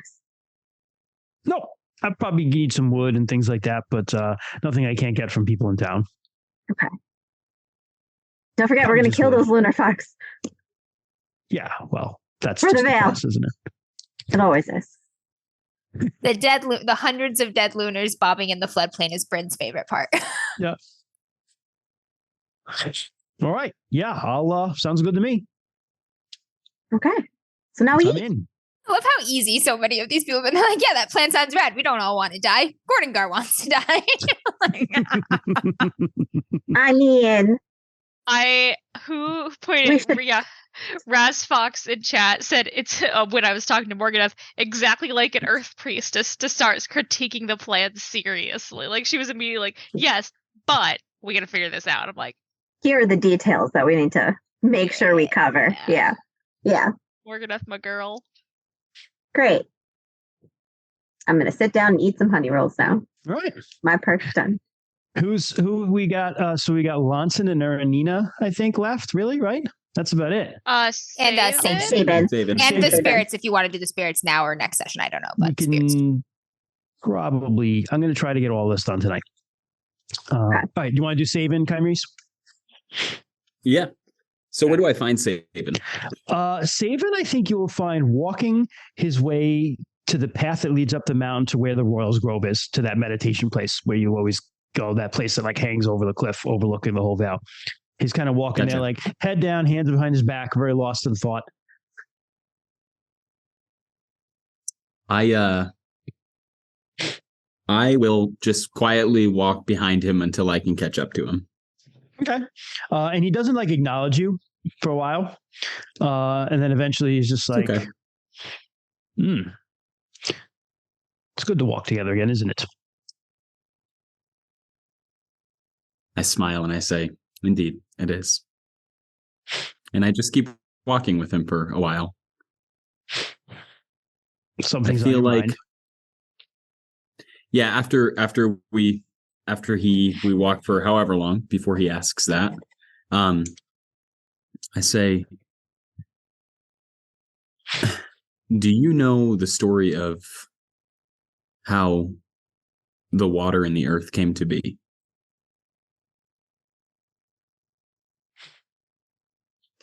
You mean I'm super putting you on the spot, by the way, Christian. I apologize if you don't know the lore.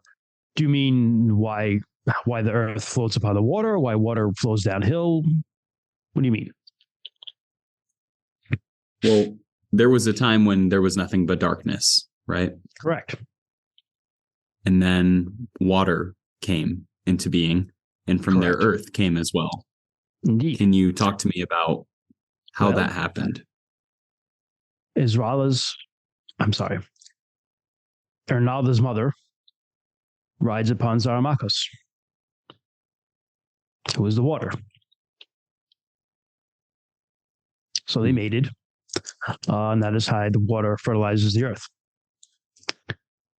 And then, later on, during the Storm Age, the waters invaded the earth. And that is where rivers came from. Those waters flew uphill. They were trying to drown the earth. Waters ran uphill. But at the moment when the forces of chaos destroyed the spike, a hole was created in the world. And everything was being sucked into it. The world was in danger of being destroyed. And the gods of water called to all the spirits of water throughout all the lands. Many gods of water sacrificed themselves in that hole. And Magasta called them all to himself, and the waters began to flow downhill to fill the hole. And so in the center of the world, there's a great whirlpool. And there's a hole that was just created by chaos when the spike was destroyed. But the waters of the world fill it. And rivers flow downhill to heed the call of Magasta and plug that hole.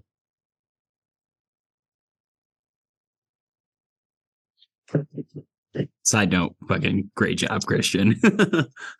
But thank you. Kymries is just listening intently during this whole conversation, and he looks at Saban and he says, I think there's a way that we can save our people from the Lunars, but I think it means sacrificing a lot. Most of the time, that is the case. I had a vision a while back where I was standing amid our village in the center, and there were rivers of blood flowing all around me. And in these rivers, I saw the faces of my friends. I saw the people I loved. And they were all dead. And I was standing in this river as it was washing over me. Visions don't always literally mean what you may think they would do. Precisely. And I smiled. And I said, I think the vision meant something else. I think maybe I was off just a little in how I saw it and how I interpreted it. And I think now it makes sense. And I look at Saban and I stop walking and I say, he stops too, obviously. I say, Saban, you have been the greatest mentor that I could ever have asked for. You have taught me how to not only see, but how to speak with, how to interact, how to be seen by this world that is both outside of ours and also a part of it. And for that, I am ever grateful. And I say, boy, I set your feet on a path you would have walked anyway. There's a request that I need to make of the spirits. And before I bring it to them, I figured I would come to you first and see if you had any guidance or wisdom. Okay. When the lunars come, which they will, there will be far more than what we defend against. Even with our mightiest warriors, even with the very winds of Orlanth at our back, I just don't think it's possible. This vale sits low, and there is a river. The Doe Run. Yes. Wife of the Black Stag. The very life of the Black Stag. Which is the wife of the Black Stag. Sorry. The very wife of the Black Stag. Wife, yes. And when they come in full force, we can drop the river into the vale, and it will wash away everyone. It will wash away all of the lunars. It will wash away our homes. It will bury the vale, the places that we hold dear, the things that are sacred. But it just might work. If we dam the river and collapse it when the lunars come. The waters of the Doe Run are the first waters that wash every Harraborn after they were born. The waters of the Doe Run are the last waters that wash every Harraborn as they are prepared to go on, and their body returns to the earth. Quick question, Christian. Yep. Was I ever washed in those waters when I was born dead? Yes. Okay. Yours was both the first and last time, technically, when you were washed once. Mm-hmm. The waters of the Doe Run are the blood of the Harraborn. So you see, if you saw people drowning in rivers of Harraborn blood, well, visions are not always immediately what they look like when we first have them. I understand. I will help you talk to the Doe Run. Thank you, Saban. And I hug him, which is very uncharacteristic of me. He's not somebody I would really hug. He's not a huggy guy, and he's kind of like, oh, we're going to be, okay. And then he kind of gives you that hug. He's like, we're really doing this. Okay. Yeah. All right. Okay. This is not awkward at all. Okay. Perfect. Who wants to do Lonson? I mean, I'll do Lonson. Yeah. Okay. Do Lonson. Lonson is easy to find because she's usually either guarding at the hall or practicing somewhere or going to her home, which is not very far from the hall. Yeah, I'll go looking for her. I'll start at the hall. That's usually, I think, where I find her. Yeah, she's if not, the practice comes next. I'll do her home. You find her practicing throwing her javelins at targets. Cool. I'll see if I can try one. Oh, sure. And she gives it to you. You really just want to, it's just like a lighter spear. So you just have to, you can actually put a lot more into it. Yeah, I'll try to throw one. Try and get there. roll your javelin skill. Let's see how you do if you want to. I'm actually rolling. Okay. Go for it. What the hell? Yeah.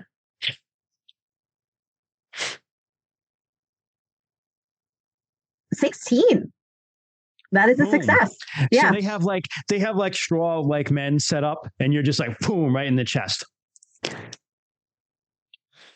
Winners.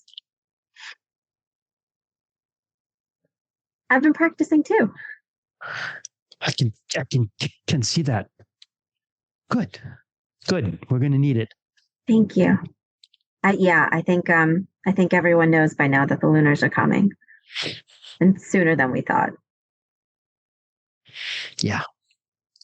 Which is why I need your help with something. I have a request. So Rue has a plan for when the Lunars come. Okay. Yeah. Just a chance for maybe more of us to survive than maybe even everyone, but probably not. But I think more than if we were to fight them head on.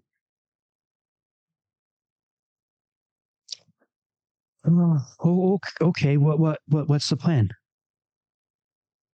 When the Lunars come, I think the plan is before they come to build a giant dam at the end to stop the river. And when the Lunars get here, we draw them into the Vale and release the dam. It's just like what the Thunder Sister would do.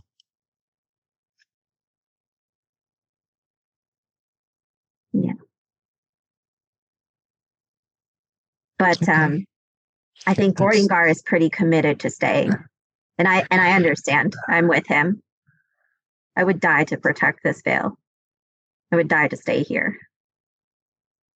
Gordingar, he also hates Kangaroo. And that is a big part of it.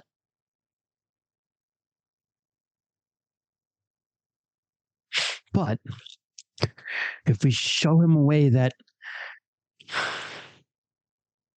satisfies his honor and still protects everyone, he's not a fool. This will be a win for us. I hope. I will I'll fight regardless till the end. I know you will. So will I. I will help talk to Gordingar with you. Thank you, Lonson. Again. And she gives you like not a hug, but like the clasp that warriors give each other. Yeah. Now come on, you practice some more. So much more nervous wracking talking to Lonson.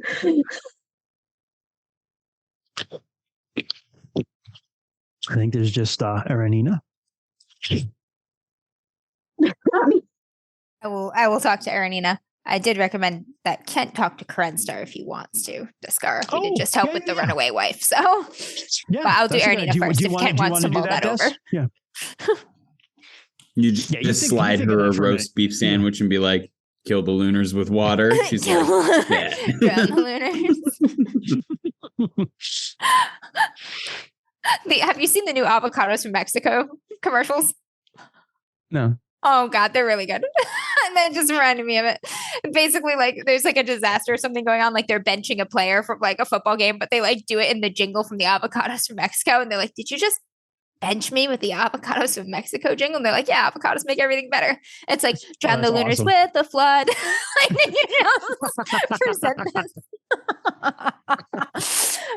It's very funny. But one of them, like they busted like a water main at this woman's house, and they're like, we accidentally busted the water main, like the construction guys, and there's just like fountaining water. She's like, ooh, guac. Like, they're great. Anyway. Amazing. Hey, guac does indeed make everything better. Sponsor us, avocados from Mexico. Totally that's how Caledon sells it to Sorry, Gordon. I just watched the commercial. It's really funny. They're great. Sarah, send it to me. Well, just message Yeah, me. I'm going to put it in chat. Also, Christian, I sent you a fucking message in Zoom chat. Hold on. I'm also going to shamelessly send this in our chat because mod powers let me send links without Twitch getting mad at me. Yes, I'm going to try to do that. Okay. Arissa. I'm just trying to timeline. Cool. Yep. Thank you. All right. So, Aranina, let's Rue is just gonna stroll next door to his neighbor's house, knock on the door. Her Orlanthy great axe.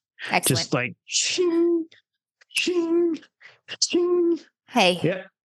Oh, hey, what's up, Scrub? Can I show you something?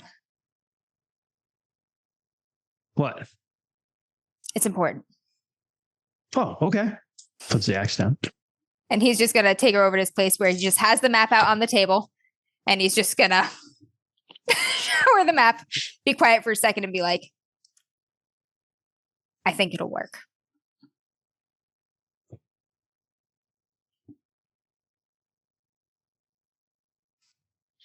Punches you.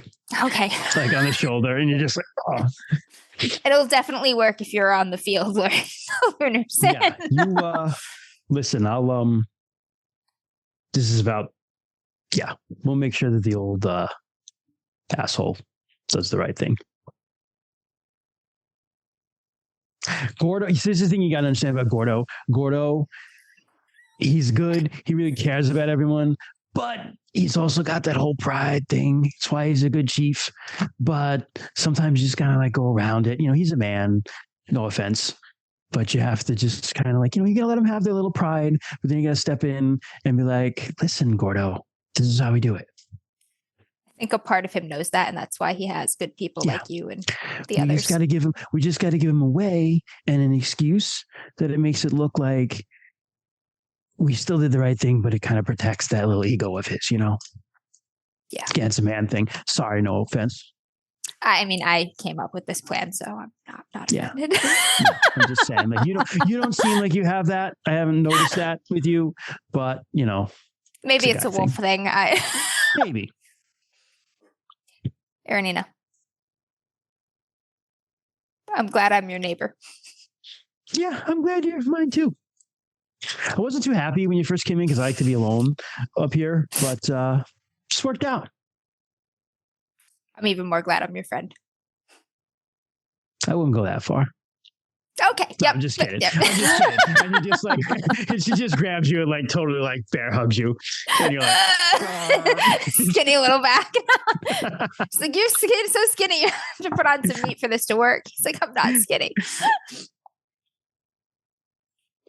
That was easy. Knew that one would be good. Woman. I love her, Nina, so much. Gordo. She just calls him Gordo. I'm like, Gordo. yes. Aranina has constant... like somehow scarier Gideon Nav energy, and I'm here for it.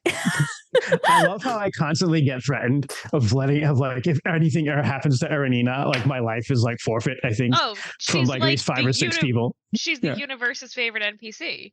Nope. I would fist fight you if something happened to Aranina, and I don't think she said a single word to Arissa once. It's like Aranina and the animals. Like, yeah. Those are the. I get emails about don't let anything happen to the animal companions, and I get like threats, just open threats about anything happening to Aranina, and like rest assured, everyone, I'm pretty kind actually as a DM. So especially when it comes to my favorite, one of those will die. Right. Only Ort. Kent, if you teach your bulls how okay, to we killed one elk today, okay? I'm just kidding. They will not die. They will be invincible. They will destroy the lunars. That just scars fucking bulls out on the... I call it a bulldozer. Our greatest Makes the lunars look like one cow, and then we just unleash them. Greatest weapon. They're like, oh, just trampled to fucking death by all these horny bulls. Starts shaking. You're like, ah. Yeah, I can do that. Okay. You find him polishing his bronze armor.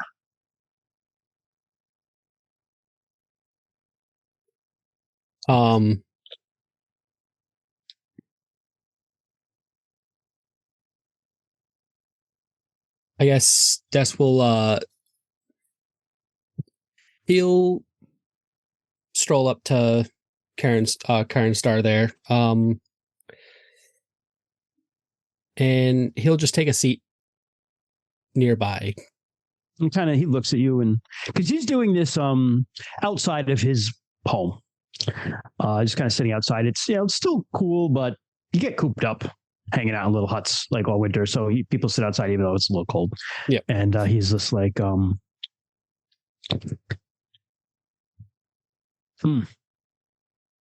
going on, big guy?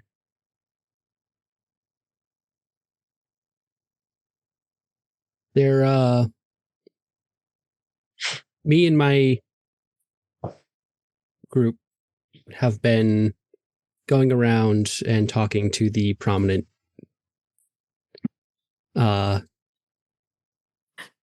people of the Vale, of the clan right now. So why are you talking to me?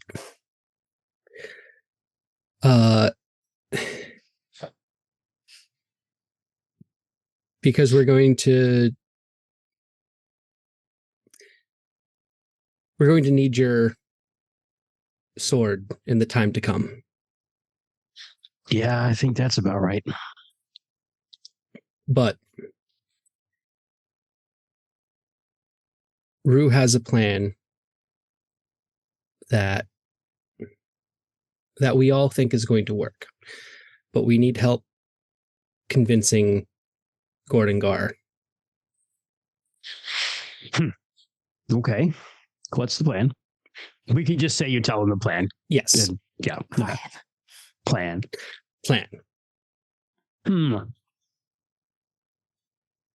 Well, I like it better than just fighting and dying. Brenna's like, boo. Oh, it's worth a try.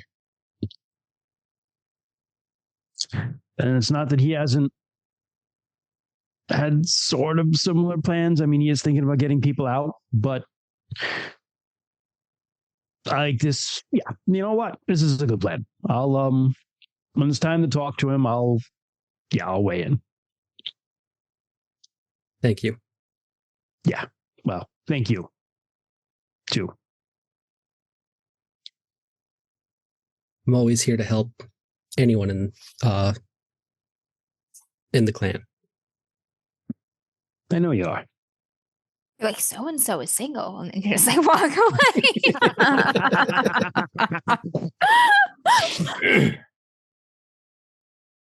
Thanks, man. Oh, thanks, man. Hey, yes. You're a good kid. Thank you. Thank you. Yes. You're a good kid, bud. Yeah, and you are bigger than him. Yep. But There's only he is one a little person in the Vale meaner. bigger than Daskar, and that is Baroth. Yeah. No, actually, it would be Havar is about the same size. Those are the two biggest people in the Vale. Yeah. You're pretty much both the same size. No. And Deskara's 7-year-old sibling is getting close. Right. Okay, so that is everyone, I think. We got the circle. No. Circle plus. We needed. I just realized There's this is, and some. I just realized this is one of the last times I'll be practicing with Lonson, like ever. Oh my Yes. god. Little. Yeah. Oh, She's back. I'm back. oh. I was saying I just realized this is one of the last times I'll be practicing with Lonson, like ever. Well, Maybe. I mean, We still have to maybe, do maybe sacred time, but not. Yeah. So, is there anyone else that needs to be talked to, or do you want to just go to sacred time? I think that's everyone. at some point I'm going to talk to the Telmori, but you tell me when is a good time for that. So Let's start sacred time first, and then we'll get to that. So we've got a ducks in a row. your ducks are in a row. How very RuneQuest. And the geese are ready.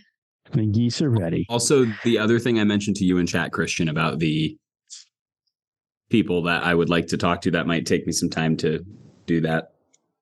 I missed that one. Hold on a minute. The Going back. Hold on. Can you mind sending? Is Colate the Kola? Hulk Hogan? Kola is a spirit. Oh, okay. Yes. Who's Hulk So, Hogan? so the way you would do the thing you asked would be by summoning an elemental. Oh, okay. I got you. Yeah. So you don't need to talk to anyone in particular for that. Perfect. All right. Yeah. All right. YOLO Swaggins will handle that for you. YOLO. Yes. Yeah. So sacred time comes, and The world is almost everything is laid aside. People stop working. This is the most sacred time of the year. It is a time where the rebirth of the world is celebrated, and everybody across the world participates in these rituals because it's believed that if you don't, the world will not come back. So it starts with Morganeth, led by Liv, and Gordengar goes with them too. And they go throughout the whole Vale, and they delineate the borders of Utula. The Tula is the clan land.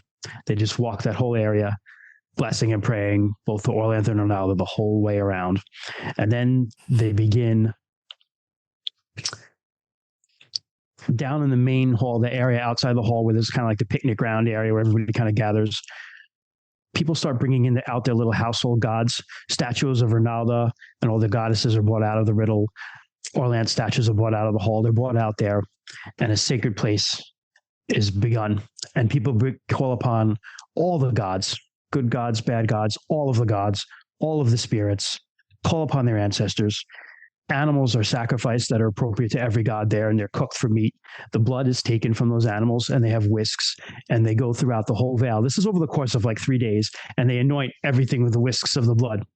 Everything, all your tools, your weapons, your people, everything, your possessions, right? Yep, everything.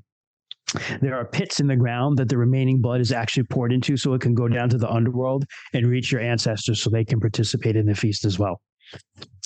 And so for the first 3 days, that is it's a blood sacrifice day. On the third day, the last sacrifice is actually Jorganeth. Jorganeth slices his own blood, cuts himself, puts his own blood in a circle around the sacred place that has been raised, and then he wears full armor and weapons and he guards it for the rest of the ceremony. And occasionally warriors will stand with him, but it's Humacht and Humacht worshippers who will guard that. And he stands there for the rest of the 14 days without resting. Well, the rest of the 11 days. It's 14 days ceremony.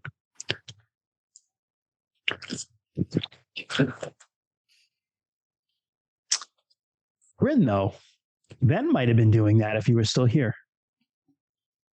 How do you feel about that?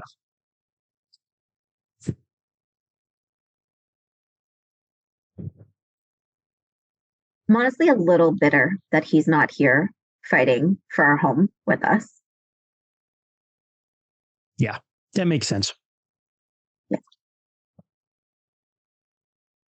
But I hope he's well.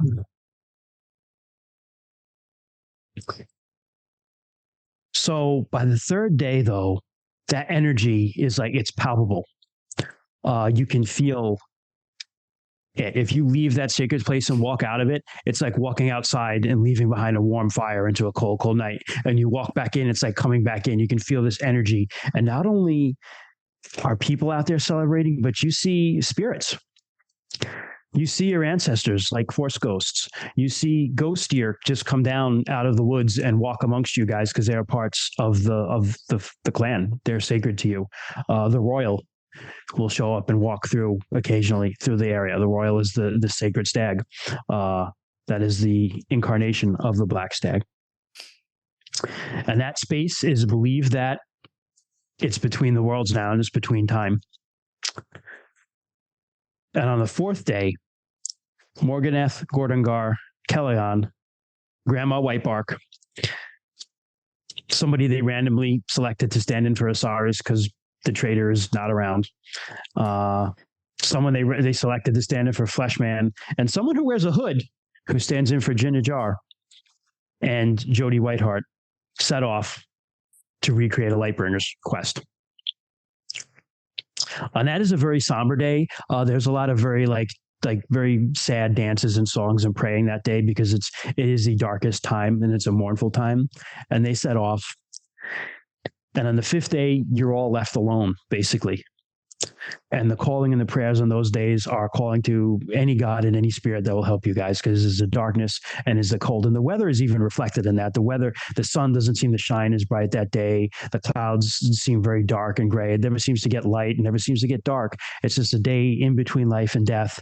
And that day mostly is spent once you've done the rituals and telling stories of Hjort and Ivarn, and how Ivarn helped the people survive the great darkness, and how Hjort went on his journey to the end of the world to find the secret of the Star Heart and fought, and I fought, we won battle. In between all these times, people visit with their friends and they talk, and you see your ancestors.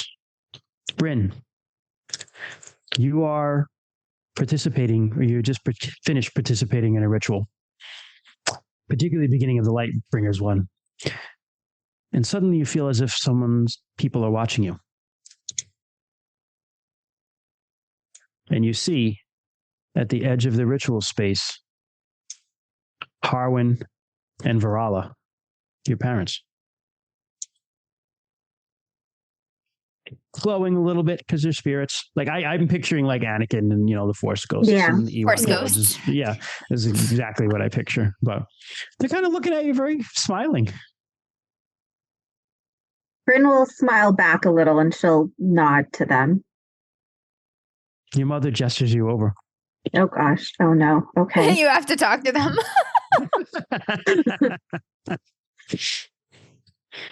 I This will was not prepared. walk over.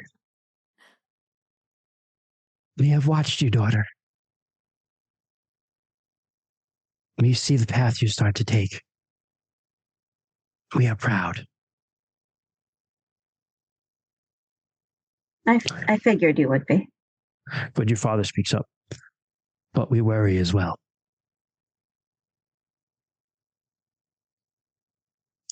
About?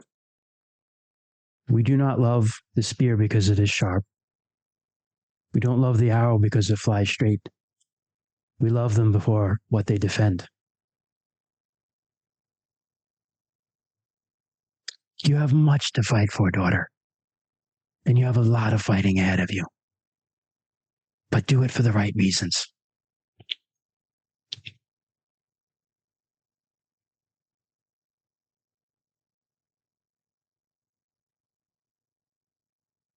I always do it for the right reasons. That is what I hope for you.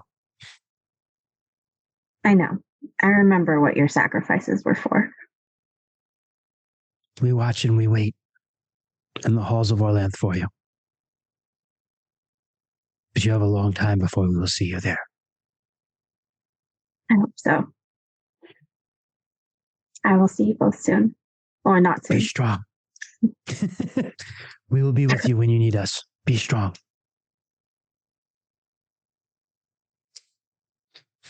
And he just kind of fade away.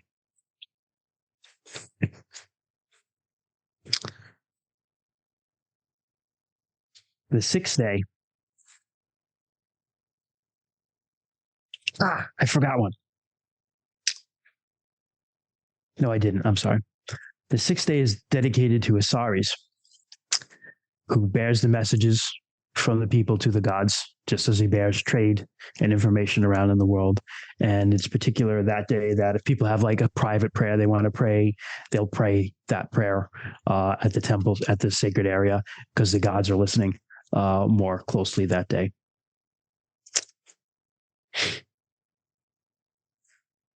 Anyone have any particular prayers they want to make? Yeah. Okay. It's a bit of a weird one, but Arissa goes somewhere very quiet and very private. And you said during this time people kind of pray to God's good and evil, right? Mm-hmm. So Arissa very quietly reaches out to Malia Okay. to try and offer her the compassion that she never got in life. And to tell her that she's trying to not be ashamed of that part of her anymore. Because she knows what it's like to be on the outside of things. you feel almost like a strange throb of something, an emotion that you can't quite. It's an emotional experience, but you can't quite entirely name that full emotion. But it's a very emotional experience. You know that somehow that reached the place that it was supposed to reach, and there was a response. Yeah. There was a response to it, and in doing it, even though you were away and you were somewhere very private, you feel again, you feel eyes on you. And when you look, you see your parents looking healthy and well, kind of standing off in the distance from you. And you get She reaches up into the air and grabs it. The blood, just holds it there. Also, in one of those days I had forgotten, but they honor Shalana Oroy. This is after the sacrifice, by not killing anything for a couple days, and nobody eats any meat or anything like that. All right. That's actually coming up. I'm sorry. No, I didn't screw it up. It's not coming up. The next day after that, Short is honored. He's honored for going on his battle. He's honored for the I Fought We Won. And the I Fought We Won is actually reenacted. And people can elect to fight if they wish, because there's going to be a ritual performed called the Summons of Evil. And they bring out like a wicker man, and they place it in the middle of this circle. It's not like a big wicker man like the movie where it's like 20 feet Brand is tall. like, I'm in. Yeah, they're not going to lock anyone in and burn it. This is like a man-sized wicker man. But Saven calls forth any warriors who want to fight. You see Dareston steps forward with his shield and a spear. And Offen, who you don't remember Offen, he was from the very beginning. He was one of the guys who went on the male initiation with you. I remember him. His son was his dad got the shit kicked out of him by Aranina. You also see Fedor, who kind of is like He's trying to look small. He kind of like steps back, right? It's not me. Fade away. Fades away. Fedor fades away. But anyone else who wants to step in can, if they wish. Yeah, I want to fight alongside Dearston. Okay. All right. Dude, Am I fighting along with Kyrese him is or all about against it him? too. Kyrese is going to jump in? Okay. Nice. Once two of the pack jump in, Rue will jump in too. He's not going to not fight with his packs, man. Yeah, so are you going to make it go all the way, Des? Yeah. All right, fine. Cool. And Arissa's like, I will clap for you. Yeah, she sees all her friends those- go in, and she's on the sidelines like, "Yay, that's my besties!" For those of you that haven't seen this since the very beginning, Kyrese fights like a rabid animal. He bites things and stabs them and claws at them. Much like Rue, except way less successful. Very less effective. So everybody sees you guys, and you guys have developed like a little bit of a rep in the Vale by now, and they're all kind of like clapping for you.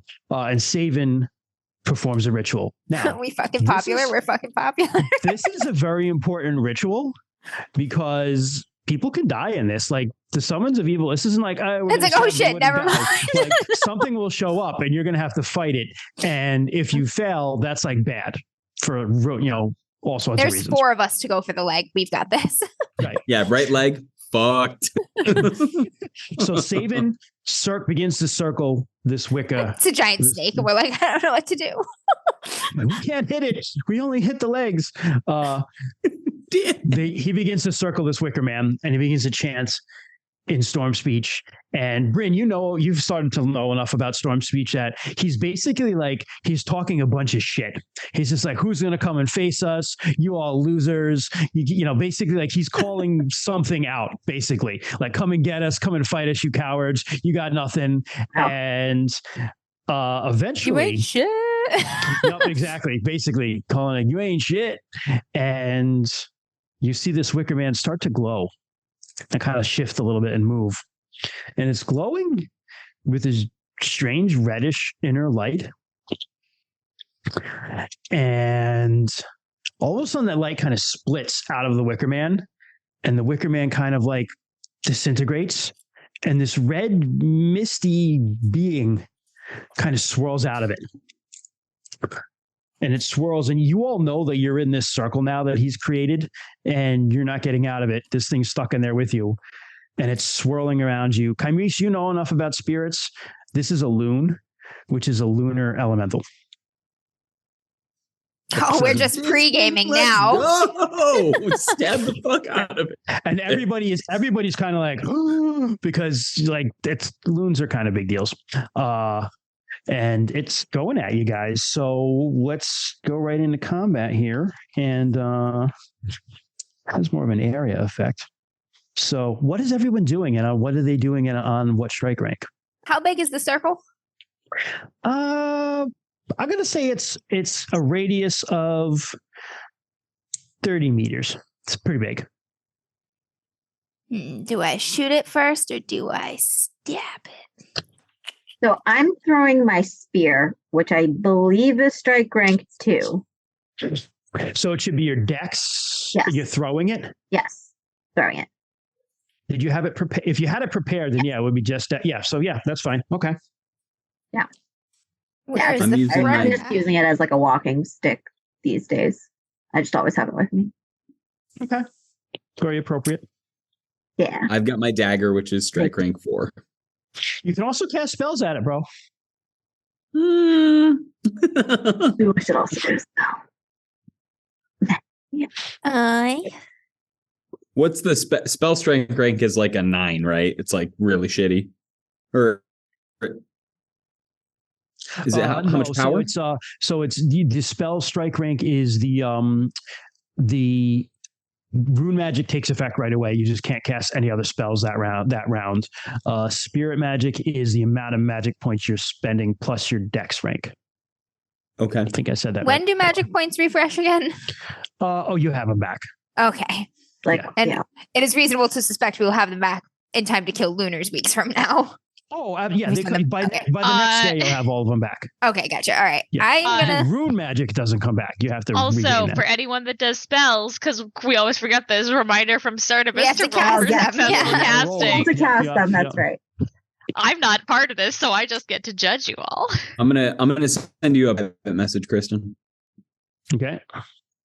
I'm going to try to cast strength and then attack with my broadsword. Nice. I'm going to, not open with ranged. Nice. Yeah, I'm going to throw my spear and then also draw my axe later. I don't know what drawing a weapon does. So you can throw it, and drawing the weapon is 5, so then you'll be ready for next round to do stuff. Yes. All right. What do you got, Des? I am also going to cast strength and go at it with my battle axe. Okay. So that gives you, strength is how many points, magic points is 2. strength? 2. So that's 2. So that's 2 strike rank. And then to attack is, I think you're at 6. So that puts you at 8 for the attack. My strike rank is 2. Plus your Is weapon. Plus the the weapon has broadsword. its own. Yeah. All I wrote down next to broadsword is 2. Hold on. So that might be the strike rank for the broadsword. So it would be your So it'd be your dex and your... So it's your dex and size strike rank plus the broadsword thing. So plus 2. So that's 4 total. Okay. We do have to roll for 6. successful casting of spells, by the way. Yes. So Yes. roll your spells, guys. Do that first to see if they even go. Yeah. I am going to cast protection on myself Okay. and then go at it with a dagger. Unless What are we control rolling entity is against? something I As could I have use. never rolled for a spell in my life. Power times 5. Power times 5. Okay. I got an 11. Yeah. Christian, control entity is not something I could use on this, correct? No. I made it by 2 points. Hell yeah. All right. Your protection pops off. Or your These strength. get You cast degrees. strength. Yeah. This made it. C's get degrees, baby. Not protection, strength. Strength. Yeah. Yeah. Good on my protection. Okay. Ken, Everybody's tell me good? what strength does in the chat real quick. I can't find my book. I'm going through it right now. You go up 1 damage. So if you did like 1d6 It also damage, gives you goes an up. increase to certain skills and stuff. Yeah. I'm going through that right now. Okay. Ken will message me. Ken's a bro. And protection 3 Real points is fancy. what I can use max. That's So just that is armor, essentially yeah. 3 points of armor. Yeah. Yep. My that's brother's armor. always protecting me. Got you. And then I have my fucking dagger, bro. Let's go. Hey, you killed an ogre. Why not a loon? I did. Yeah. Yeah. Discar's like Slayer of Ogres. I was just like, bitch, You please. took Conqueror of Death. Okay. I did both. Conqueror of Death and Deather of Ogres. Just Unaliver something of up here. Ogres. Bear with me here. Unaliver of Ogres. Christian, the bear is not with you. The bear is with Kent. Da-da-da-da-da-da-da-da-da-da. Hmm. 10 says, "Oh, okay. So this guy can engulf all you. All right. So why don't we do it attacks first, and then it's going to do its thing." Oh shit. So I don't care about attack strengths. Just go do roll your things. We'll figure it out. Just figure out so roll to hit. Who wants to go first? Doesn't really matter to me. I'll go as soon as Kent tells me what my modifiers All are. right, so Bryn, why don't we do yours Yeah, first? Because you do don't Bryn need a first. modifier. Yeah. I succeeded. I got a 12 out of 72. So is that a special? I don't think so. 72 divided by 5? That's a special. It's 14, so right? it is a special. Special, Yeah, nice. yeah. So you're gonna impale. So that is good. That's good. All right. So impaling on the spear means you double its Right damage. leg. Hold on. Well done. You don't need to roll hit locations with this thing. It's an elemental. I'm gonna do like It's one of those all leg, bro. Olympic javelin throws, but with a spear. A special attack does special damage. Impale. Where does impale? Come on, I'm looking at impale. Double normal damage. So roll your weapon, roll the spear damage, and double it. I don't do a whole lot. It's okay. I rolled a 1, so 2. Two. Plus, All right. I think. Oh, this is range, right? So it doesn't do that. Yeah. So just 2. You don't have a strength bonus though, right? I do not. Yeah. So just I 2. I do, but that usually just is for melee, right? When you throw something, you can do half of it. It's 1. So what is half? Does it round down half of 1? Your strength bonus should be like 1 plus 1d4 or something, right? Your damage bonus. Oh, then I have none. I have none. All Then. right. So you just do 2 points of damage. All right. You chuck the spear and it goes kind of through its body, but it seems inconvenienced by it. Kymreese, you Yeah, daggers. Let's go, bitch. Ken, what page is it on? So weak. I'm gonna roll on stream with my app. +5 to attack skills. Damn it! I have a All right. 30. okay. You try to stab ineffectively at it, but it's kind of swirling around you. Perfect.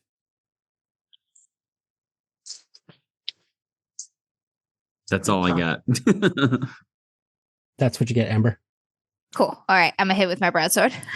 Okay. Or miss. I am not as good at melee as I am at range.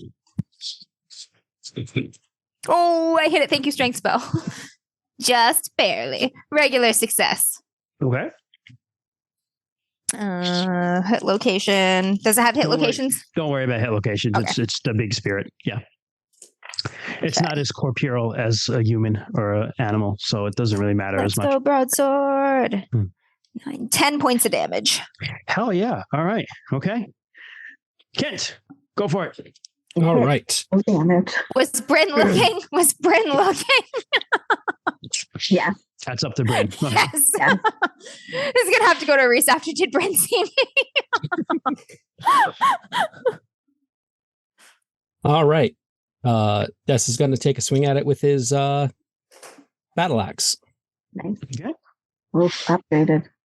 Ooh, that is a 47 Okay. out of And then its turn is just 77. gonna wreck us all. Was Bryn watching? She's fucking dead. Orissa just comes by and just starts dropping heroin on us. Just She's just throwing rejuvenating us. handfuls of cocaine. Get back up. And damage. I got to do damage. Where's my dice? probably a shitload of damage because you got a strength spell on you too, right? So you're probably up to like 2d6 damage bonus. Yeah. I just Damn. missed the 2d6 bonus. Yeah, I'm you a just little missed it. low. So that I need is to do a few more push-ups. 10 points of damage. Looking good. All right. I'm going to let the other dudes, let's see how they do. And I'm going to say Dareston. Nope. There's a nope, but he tried. He got a lot of heart. He tried. He had a lot of heart. And, you know what? Dude, All it's a good thing we stepped in. Those 3 would have been massacred without our It help. was only 2. It was Dareston and Offen. Oh, what? I thought you said, Fedor did not do this. oh. Yeah. Oh my god, it's almost like our initiation minus Ben. Yeah. Hey, The but plus boys are back Bryn. together. Plus The Bryn, boys are who really back wanted to go to together. that. Boys are back. Right. So Bryn, who was a little offended she wasn't kidnapped in the middle of the night with the boys. she was, that's so funny. Friends like, yo, what the fuck? I think I'm still more salty about not being able to do that pig wrestling thing. She's like, I want to wrestle the pig. So you guys, you this thing is like swirling all around, and it's very fast. It kind of spins around you as it goes by you. You know, Des, you manage to get a chop out of it. Rue, you manage to get a chop out. Bryn, you manage to chuck your dagger, your spear. I'm sorry, and wound it. Kymrese, you try to like do your badger routine on it, but it's not as solid. It as you looks want it really to be. scary to everybody else on the But outside. everyone's They're like, like, wow, he's so fierce. You see Dareston like tries to get at it with a spear, but he doesn't manage to do it. But often nicks it a little bit. He does indeed. Now, as this thing is spinning all around you guys, throttled. I need you all to roll your power against its power. Okay. Do we check power when we successfully cast a spell, or no? Just for other things. No, that's just you do that for a rune spell, or you will do it in this instance if you succeed here. So your power, we'll just go one at a time. Rue, what is your power? My power is 11. Okay, so 11 against a 14. Oh, so I don't roll. Okay. Yeah, you will. Everyone's going to. Everybody has a different number here, though. Okay, roll your power, Rue. Got a 42. Get 42 is a failure. Okay. Ah, womp womp. You become very confused. Shit. Just like what all of a sudden you don't know where you are. You Up, don't know down. what's going on. You're just kind of wandering around, My high. not knowing what's happening. It's the mushrooms, bro. Kymrese, what is your power? Yes. 19. Okay. So roll me a check, man. Oh, unless it's half of that because I gave it to my fetch. Which one? You go with your full power with your fetch. Okay. So 19. Give me a roll, man. I rolled a 21. Nice. Okay, so you know what? I think I'm actually doing this the opposite way, but that's okay. I'm going to allow you guys to do it because fuck it. I started now. All right, you're good, man. Mark your thing for a What increase. thing? Power? Nothing happens to you. Give yourself a power check because you can see if your power increases. Okay. You resist. You feel something trying to like claw at your mind from this thing, but it doesn't happen. Lunar madness. In the moment, Ah! I'm feral. Nothing I'm a happens to you. feral badger right now with no mind. Rin, what is your power? 16. Give me a roll. I got a 15. You're good. Check your power.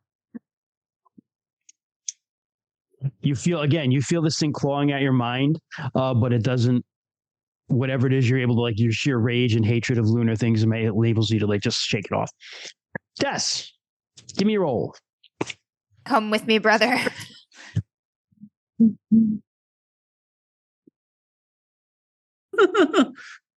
Des has a crazy high power for I whatever see what reason. you're talking about. This rock Doesn't- has so much to say. Yeah, Yes. what is your power, Des? 18. Jesus, dude. All right, Yeah, all right. Roll. for whatever reason. Yeah. I got a Tracks 9. that high with an 11 fails. You're good, dude. Check your power. Nothing happens to you. You are unfazed by this loon. Dareston seems unfazed, but often seems to start Rude wandering around balloon. like Ruin. Brother. Everybody also lose a magic point. Hey, but our boy Dareston fucking got it. You feel something just siphoning this energy from you as well. You all lose a magic point. And now we'll go back to actions. Rue, you don't get one because you're just out there wandering around, lost. Yeah. So all sane people. Can I Tell me what augment you my can do. dagger with my hatred for chaos? You absolutely can. Hell yeah, dude. So that takes no time. Roll for that. And then the dagger attack would be your dex plus the dagger, which I think puts you at strike rank 7. So I'm just trying to figure out what other people are doing because it's going to be a matter of Des, what are you doing? I'm going to attack it again with my axe, which will put me at 6. 6. Bryn, what are you doing? I want to cast mobility and attack with my hand axe. I don't know if I have enough space for that though. So mobility is a 1-point spell or a 2? Mobility is a 2-point spell. So what is your dex I strike have rank? it as a 1-point spell. Right, really? Yeah, I think it's a 1-point spell. 1? Yeah. Okay. Yeah. So my dex is 2, so that's a strike rank 3. So that's 3. You cast that, and then the attack with your axe is probably. It's like 6. So you would normally it would be like 3. 6s. It would be So you 3 and then 9. and then you're 9. So yeah, on 9 you'll hit with the axe. Okay. All right. And Kymreese, you augment, and then with the dagger, what is your dex and size strike rank? Yep. So dex is 3, size is 2. So that's 5. And then the dagger dagger has its own one too. Hold 4. on, I gotta go to 4? Dagger has 4, so that's a 9. Yeah. Okay, so you go on Yeah. 9. So all right, so Des is the first one to go. So it's gonna be Des, Bryn, and Kymreese go at the exact same time, basically, on this thing. So Des, roll your thing first and see how you do. All right. I got a 24 out of 77. Okay. So that's still a regular success, but you still got him, Okay. I think, right? Yeah. Yeah. Because it was, yeah. Yep. All right. Well, I'm not good at percentages. Me So neither, but I just remembering that Bryn just made a special when she rolled a 14. So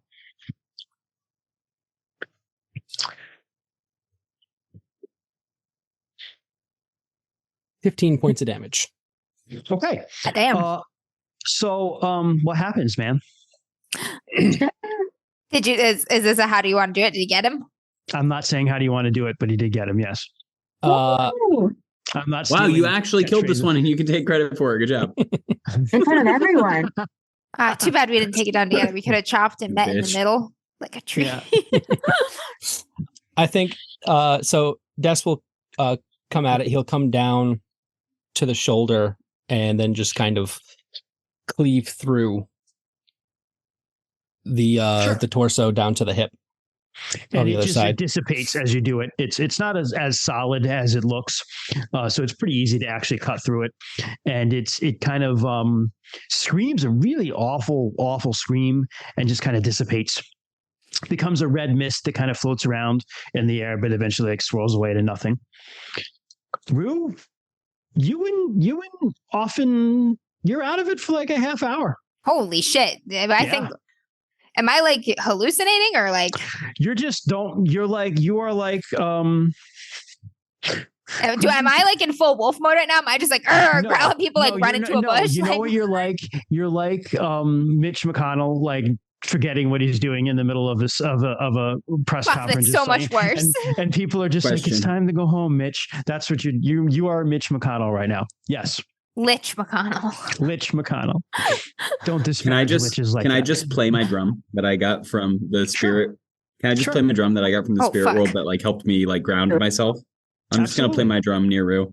It's okay, Rue. We'll direct you and sit you You're down. like you want to sit right here, and I'm like, who are you? Who's Rue? I have questions. It takes a while, but eventually, I recognize so and only so. I'm just gonna hug my wolf. you just like my emotional support wolf. My sister. No. You and I are the same. My emotional support. No. This is mine. I don't get it, but it's mine. Yeah. This makes sense. This makes sense. Eventually, though, it comes back to you, and you're okay. What the fuck but it takes that? a while. That was a very disturbing experience. Fuck. But people are impressed. Nobody died, so that's a good thing. Nobody really got too badly hurt. So it's considered, by and large, a good omen. Oh, good. Only one of you was confused and misled. Two. Hey, me and Whose idea Often. was this thing? It got off. I'm gonna get a drink with Often, my bud here. Let's drink something. You drink some mead. Yeah, you can drink some mead afterwards, and you feel better. The next day is dedicated to Shalana Arroy. Nothing is sacrificed that day. Nobody eats any meat. If anyone was like injured or hurt in the fighting, they'll be healed. If they died, they would be brought back to life. But none of that happened. So that's a good thing. So it's kind of just a nice chill day. There are some offerings to Shalana, and people hang out. And Kymrese, I know you kind of wanted to talk to her. To Arissa. Is this the day? This is a perfect day for Rue it, will make grilled cheese sandwiches. That is the vegetarian sandwich of the day. It truly do be. That has bacteria in it, which are living things. So that and the next couple of days are kind of chill days. So sometime over the next couple of days will be a good day for that for you if you wanted. Do it on Bake Shalana Oroy Day, just in case it destroys her. It destroys her at the most inopportune time. That sounds great. Fuck you guys. Wonderful. Now concentrate on all your most important rights. And leaves. So I do want to just quickly rewind to the day before, or I think it was 2 days before, where we prayed silently to like whatever gods we chose to. Secret super prayers. Mm-hmm. So I went off into the woods per usual, and I found a very quiet spot, and I said a prayer. Basically, I said a prayer reinforcing the taboo that I got from my battle with the bad man, which was one of them was to speak only the truth. And there's been a truth that I have been unable to speak. So I just basically prayed for guidance and following through with my oath, I guess. Yep. So the spot that I found was a very quiet little area in the woods, and the ground was covered with, thin layer of frost snow. And there were, there was a large tree that was there too. And it just seemed like a very quiet kind of sheltered place. It was excluded and or it was kind of isolated from everything else. Sorry, the chat's going stupid. Now I know how literally everybody else feels whenever they try to do anything remotely serious. Sorry, guys. So on this day, I guess at some point, Joel could be licking a window right now. Dude, that was insane. It was so funny. I find you, Arissa, and I ask, do you will you go for a walk with me? Sure, of course. And I've got my blanket wrapped around me because it's a little chilly. So wearing way more clothes than normal. Sorry, guys. And I think Arissa, we kind of walk through the town a little bit, and we pass by that fire in the center of town. And I just kind of stand at it for a minute, and I'm warming up my hands near the fire, and I kind of look over at you, just kind of quickly glance at you, and then glance back at the fire, and I say, "There's a place that I wanted to show you that's not too far from here, if you have some time." Of course, I'd love to see it. Yeah. And I just he just stares at you for just a moment. And as the firelight kind of reflects off of your face, and he smiles, and he leads you towards this spot in the forest. And it's outside of town just a little ways. It's not too far away. And as we get there, everything is very quiet. The forest it's still. There's not a lot of sounds of birds or creatures or anything like that. All that you hear is kind of that crunch of the soft snow beneath our feet as we're walking. And I take you to this spot beneath this massive pine tree. And I kind of stand there for a minute and I stop and I take the blanket off of my shoulders and I lay it on the ground and I sit down and I just invite you to have a seat next to me. Yeah, she sits down. And I like to think at this point, Kymrese is sitting side by side with you. He's not looking at you. He's sitting to the side of you and you're sitting on the side of him. Yeah. And he kind of closes his eyes and he just takes a deep breath. And he does that a few more times. And you swear that as he does this, you start to feel the air around you almost vibrate. It's almost like it's moving with this energy. And it's something that's just above your level of consciousness. And he opens his eyes and he looks at you. And he gives you a nervous smile. And then he looks back away from you and you can tell he's very conflicted. This is very hard for him. But finally he says, Orisa, there's something I need to tell you. Something I've wanted to tell you for so long, but that I could never find the breath to say. On my journey recently, I saw many wonderful things. And he has a flashback to this rabbit that he had dinner with and this shaman that he ran into on his journey and the seed that he planted with this little spirit creature thing. And he says, I saw many dark things too. And he swallows hard and his eyes stare straight ahead as he remembers those hands in the darkness caressing him. There were moments where I was cold, hungry, tired. Moments where I was scared. And he sees that entity of earth, that rotting flesh creature in front of his face. But whenever darkness came, I closed my eyes and remembered you. You have this light within you, Orisa. It burns so powerfully. Not like the sun, but like a warm fire in the center of a place I call home. You are possessed of such a strength, not like a massive mountain like Carafin, but like the last wildflower blooming in a late frost, unafraid of the long cold nights to come. I have discovered so much in this time since we have traveled together, and honestly, I mostly just have more questions. But there is one thing that I am certain of. He swallows hard. No matter where this road takes me, no matter how far from home or how dangerous this journey, I want to be with you. I want to be by your side because when you are with me, I feel safe. The rivers flow calmly and unhurried. The fire feels like a warm embrace. The winds dance as if they move to a song that never ends. I guess what I'm trying to say is you are the best part of this crazy world, and I don't want to be in it without you. I love you. And he turns and he looks at you. And when that happens, you see fireflies. It's freezing cold. It's the middle of winter. They shouldn't be here, but they are.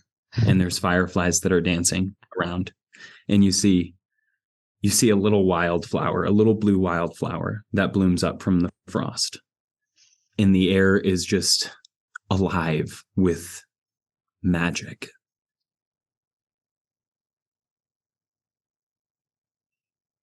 She is silent for a moment, just taking everything in, and you see this light in her eyes that you recognize when she's seeing something new and bright and beautiful. And she you could see her try and start a sentence a couple times and nothing is coming out until she reaches into her bag and pulls out a small bundle. I was gonna wait to give you this. But open it and I think you'll know my answer. Yeah, he goes to grab the bundle from you, and you see his hands just shaking. Her hands are also His shaking. hands are just shaking. And he takes the bundle. You unravel it, and inside is a blanket, a thick, hand-woven blanket. And as you lift it up and hold it out, you see a full panorama.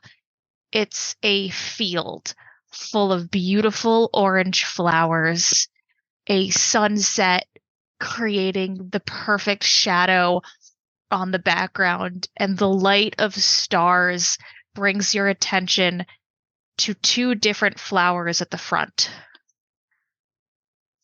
One is a beautiful baby blue, and the other is gray. And they are planted together.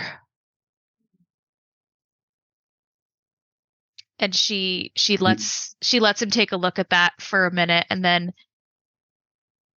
very quietly finally manages to get the words out. I love you too.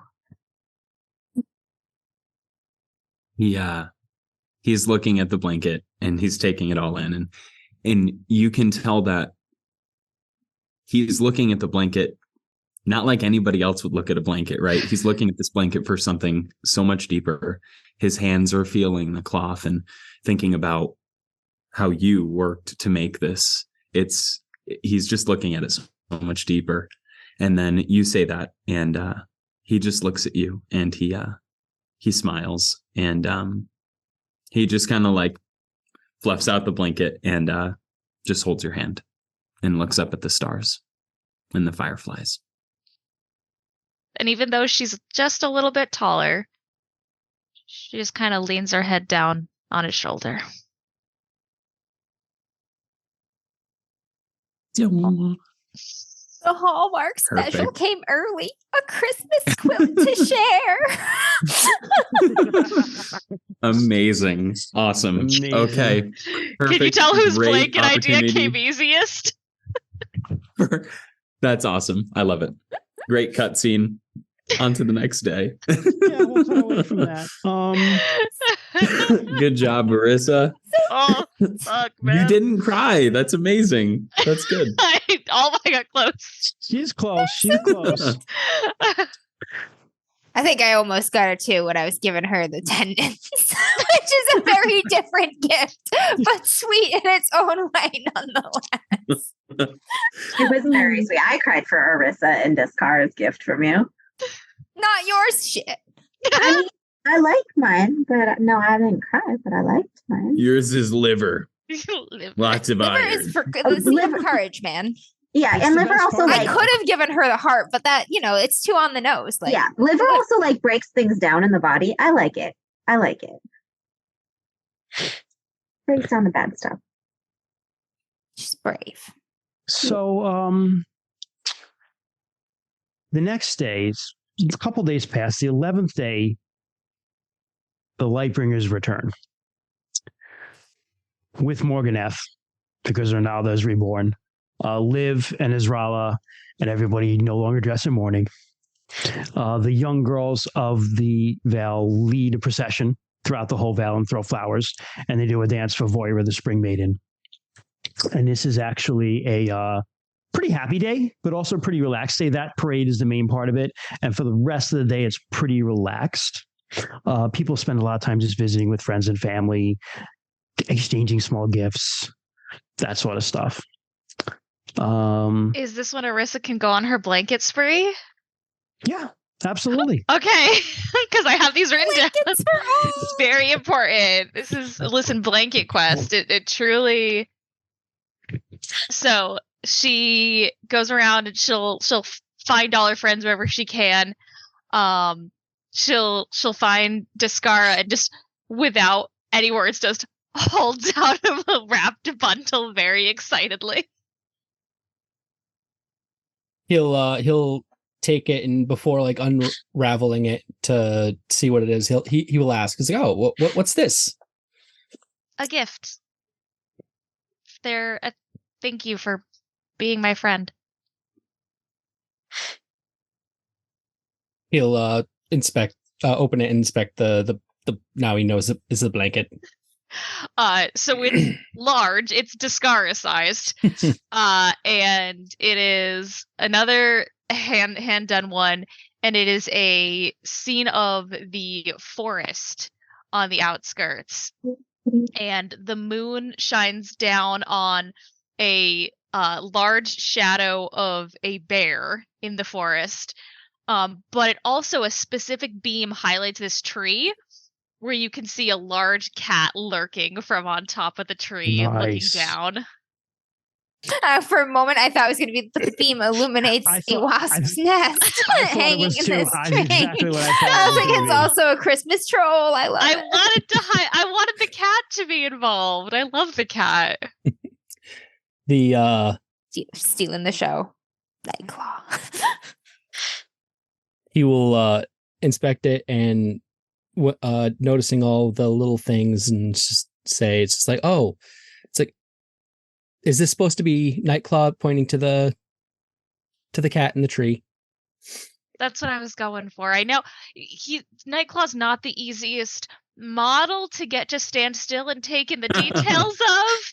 I don't know how they feel about me, but I try. I'm sure he's fond of you in his own way. I'll take indifferent at best for a cat. Like, as long as he doesn't hate me, I'm cool with it. Oh shit. No, Nightclaw is, despite his demeanor when he's out and about, he still asshole. I love the image of one of the lunars at the slaughter just like crawling across the ground, reaching for his sword, and Nightclaw just standing It's there like, watching him and then just pushing it off the cliff. God, yeah. That was last session. It was so funny.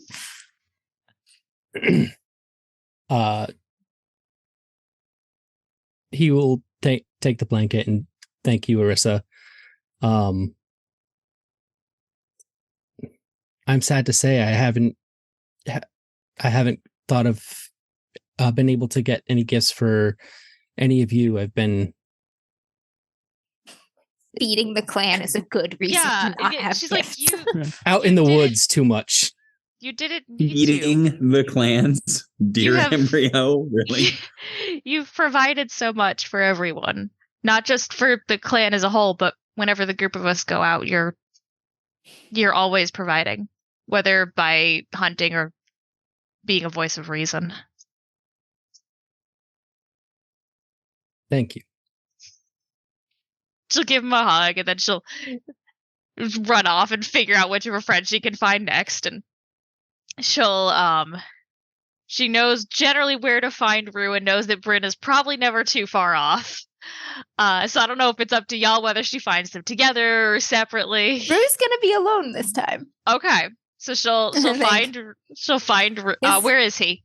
He's in his house and he's cooking like a lot of things, and he looks very relieved when you show up, and he's like, "Oh, Larissa, I need you to tell me what these things are missing." What? Wait, what's missing? This is perfect. I don't know what I'm going to make for Bryn's grandmother when we have dinner. So I've been doing test dishes, and I think it's missing like a herb or a spice or something. And could you just tell me what you think? Yeah. Help him like figure out spices and herbs and recommend some. Be like, oh, you know what? I have some of this. I can give you some. I have and then she'll get through that all, and then just, oh wait, I came here to give you something, and then she pulls a wrapped package out of her bag. Oh, Marissa, you didn't have to do that, but thank you. I wanted to. He will open it up. And it is a blanket where a lot of the others had the first two had their scenes portrait. It's in landscape, and it is a portrait of Syl leaping over a mountain with the moon shining on her fur. She looks like she's just completed a successful hunt. There's a little bit of blood dripping from her maw. She looks pleased. And you can faintly see in the background what appears to be a human leg. A severed human leg. Oh my gosh. He has The right leg. He has a good chuckle at that. He's like, this is incredible. How did you do this? A lot of work. I've spent a lot of winter time in the loom house. Wow, the dyes and the Your mom helped a lot. Forever. Your mom helped with a lot of the dyes and stuff. I love it. Thank you. Syl is going to love this so much. I hope so. Also, dinner with Bryn's grandma? Okay, I don't know for sure that it's happening yet, but I feel like what's about to happen technically counts as us all going to war together. So I think I have won a bet on a technicality. This is why we're friends. That's hilarious. I'm gonna make a quick stop and then I'll come back and bring you all those herbs. Thank you so much. And then she'll give him a hug and then she'll go run off to find Bryn. He will give you some food to take with you, like also like She you will take this home. gladly- There's some vegetable dishes. She will gladly take food home. And I don't know, where does she find Bryn? Bryn's probably where she used to find her when they were young. Bryn's probably out in the field. She's done a lot of riding with Ord lately. Oh, hell yeah. Yeah, she would know that's probably like a good spot to look for her. She'll see her on top of her and just wave. Bryn, Carissa! I come bearing a gift. And she just pulls it out of her bag. I didn't get you anything! You didn't need to. She'll open it like right away. So at first when you look at it, it's hard to tell what it is because there's like all these different colors and stuff. And she's like, hold on. And she'll take it and she'll go up towards Ort and just like tuck one corner of it into his saddle and then hold the other part out herself. And she's like, take a couple steps back. And as soon as Bryn steps back, it's one of those things where you can't see it right up close, but at a distance you can see it. It's similar to Ruse. It's landscape. It's what appears to be a large battlefield, but with a large version of Vinga overseeing it, giving commanding orders, and it looks like her side is winning. Oh my god, it's perfect. But like a battlescape on a quilt. This is incredible. Holy I love crap. It. Quilt. Holy crap. Hell yeah. War quilt. Stitched with the very tendons that Rue gave her. Hey, you can use those for all kinds of things, man. This must have taken you forever. I spent a lot of time in the loom house. I appreciate these little blood splatters. I got you. I had a feeling you would notice. I love it. Thank you, Arissa. You're welcome. Just a little gift. Show my Just gonna appreciation. Wrap herself up in her blanket. It's a big blanket for Yes. like Discara's is the biggest, but then everyone else's is like a pretty good sized blanket. Yes. Yes. Which is great because we can never get Syl out of this. So Like, this is mine, yeah? she's like, does a circle nest. It's a picture of me. Yeah. This means it's mine, right? She's like, damn, I look good. So, Damn, I'm cute. Rue, Thank you. Arissa's left, and you're working on some recipes, and you hear there's a knock at your door. If it's Bryn, I'm going to be in trouble. He's just going to push stuff like back on a table, and then he will go over and answer the door. It's Gordangar. Oh, shit. He's just going to... Smells really good in here. Are you hungry? I mean, I've been feasting all day, but I wouldn't say no. Come in. Comes in. He's Looks not around. I'm just practicing a few dishes for the holidays. It was good. Thank you. I had help. You take a walk with me? Yeah. So you walk out, and it's like I pictured this like, Marissa, when do you think you had gone there? The time of day? She probably would have done it. Arissa tends to do more earlier in the day, so maybe like midday-ish. Okay, so this is midday-ish. Very chill day in the Vale. People are going and visiting family. Not much is going on. So Gordon goes like, just I like to get away from everyone. Everyone wants to come see me. You know how it is. It's a little too people-y. So let's hit the woods. Yeah, I get that. Yeah. Stroll in the woods. Eating. There's Kymri's like a honey badger just digging holes. Where did all these holes come from? She just ignores that. Kymri's is like, I learned this wisdom from a rabbit. I've been thinking about our last conversation. And I understand that you've been talking to some other people. Yeah, I thought that might get out. Morganeth talked to me. Not in a bad way. Damn. Last person I thought would spill the beans. Not in a bad way. She told me you had some very good ideas and I should listen. And I listened to Morganeth. And then even Caledon said the same thing. So, I mean, sometimes I listen to him. I know you do. Idiot. Whatever it is, he thinks it's wonderful. So let me hear it.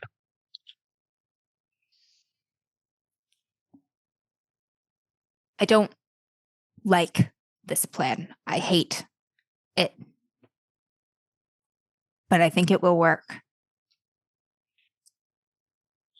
I'll just tell it to you straight. There's a spot about 3/4 of a mile up the Deer Run that we can dam. Close to Hontrell's Bridge, right underneath it. And it will take the cooperation of the spirits, the Doe Run, Earth goddesses. It'll take everything we have to do. But if we can dam the river up there at that spot, it will hold a lot of water. Enough water to flood the Vale if it were to blow at once. Enough water to kill hundreds of lunars if they dare set foot here.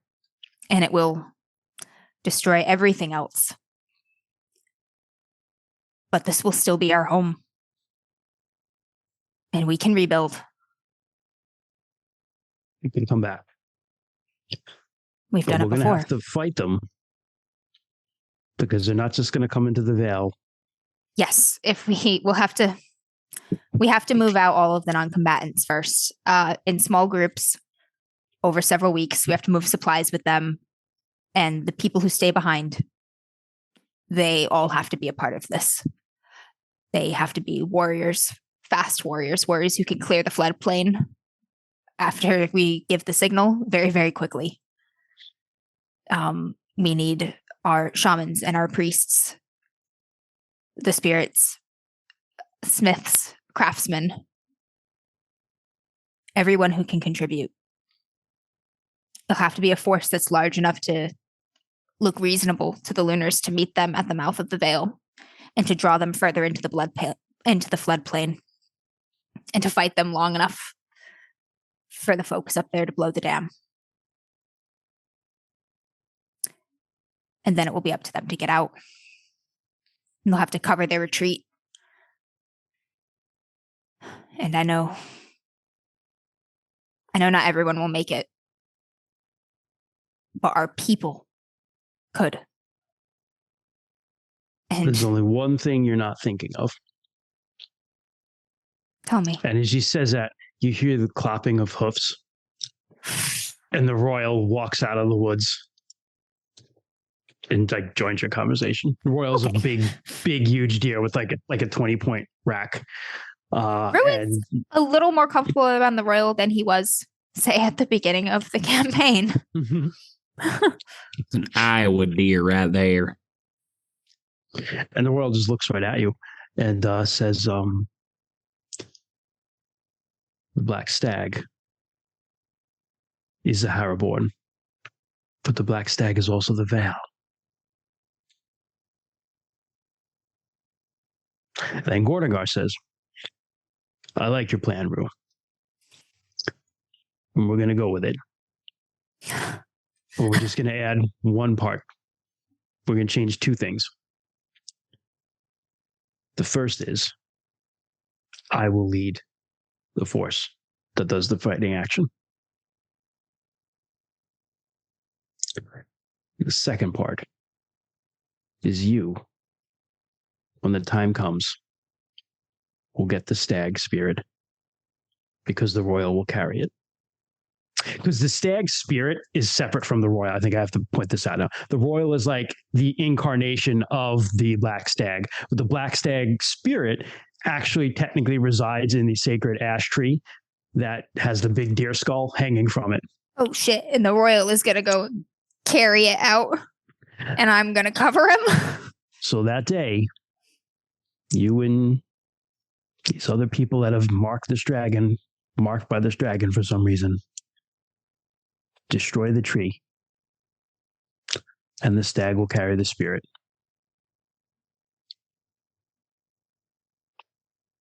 All right. The last time we left, the stag didn't come with us. But we had no enemies to lead the Vale in their hand. Everyone was dead, killed by dragons. That won't be the case this time. I had another thought about that. What's that? I'm going to talk to the Telmori in the mountains about watching the Vale. I mean... I know how it went last time. I do, but I hope I've proved that we don't have to be our ancestors.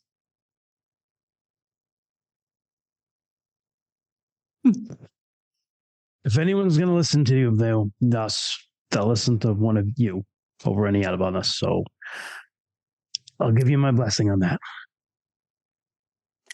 They can also give us early warning when the lunars are spotted. They won't be able to tell a wolf howl from a Telmari howl, but I can. Okay. I'll trust you with the future of the clan, Rue. I love my home. I know you do. I do too.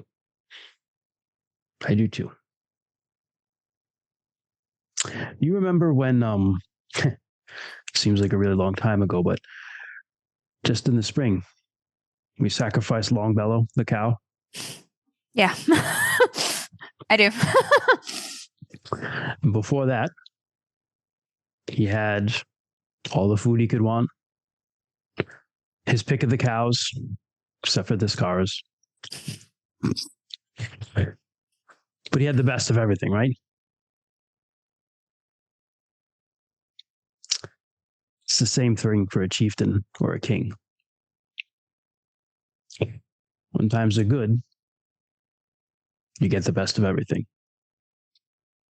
I've had the best clear wine. I've had the best cuts of meat. Wives. He won't say that. When times are bad,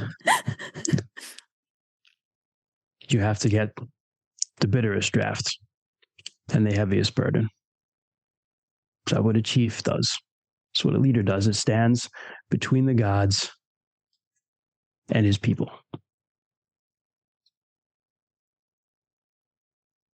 So I trust you with our future. I will not falter. I don't think you will. Look at the royal again and just give him a nod. And it gets that like kind of like wolf thing. and stag team up. Who would have thunk it? All right. Well, have some more of that meat. Yeah. All right. It's pretty good. My drink's empty. You head back. And Okay. The next day. Fuck, this is happening. The next day is dedicated to Lankar Mai. the Gray Sage. And it's in a lot of ways, it's one of the most important parts of holy sacred time, because this is when the omens are read. And the omens are bad. And the mood in the Val is pretty grim. And Shit, they haven't even heard about the flood yet. That night, everybody's still kind of gathered around this great fire, and Gordagar steps forward. Everybody's got plenty of drink. He makes sure of it. There's plenty of food, and Gordagar steps forward. And I have to pull this up here. Oh shit! Speech. And he says, "Fathers, mothers, brothers, sisters, my blood and my kin. 5 centuries ago, our ancestors were a people besieged. Like a man standing on a hill, watching floodwaters rise all around him, they saw everything around him being washed away by lies and poisons of the emperors of warm friends. They watched the old ways die, and they could not fight this flood. They couldn't hold it back. If they stayed too long, they would drown. So it was Tarangor, son of Kostra, one of our ancestors. He stood here, right here, and he said to all of them, 'It is time for us to leave.' And everyone's like, oh, no, oh, no. This gasp. It is time for us to leave.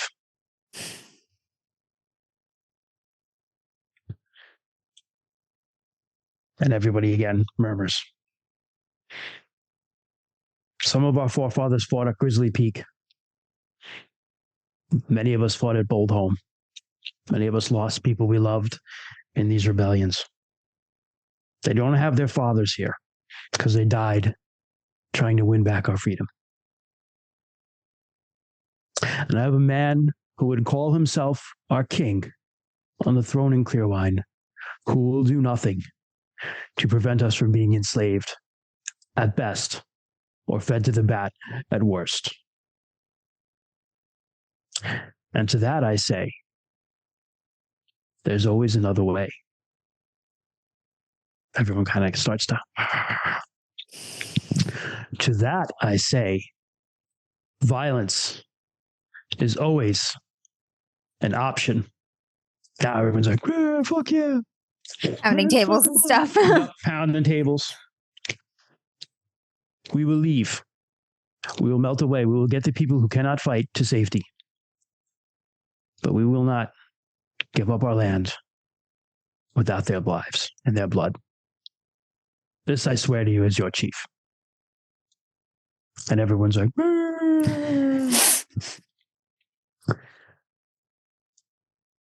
I think that's where we're going to end. Fuck damn. Yeah. The greatest session of RuneQuest we've ever played. I think so. Shit. Fuck. I'm souped for the finale, guys. Ugh. Ooh, carrying the whiter out shit. Rue was like, fuck, Bryn really wants to be on that battlefield. Dude, it is so amazing that Kymreese was like, yo, we need boats. Like, when I messaged Christian ago. with my idea, the first thing that me and Christian we were both literally like, oh my God, the boat. Like, and then I told Jess, and Jess was like, oh my God, the boat. That was the first thing I said too, yeah.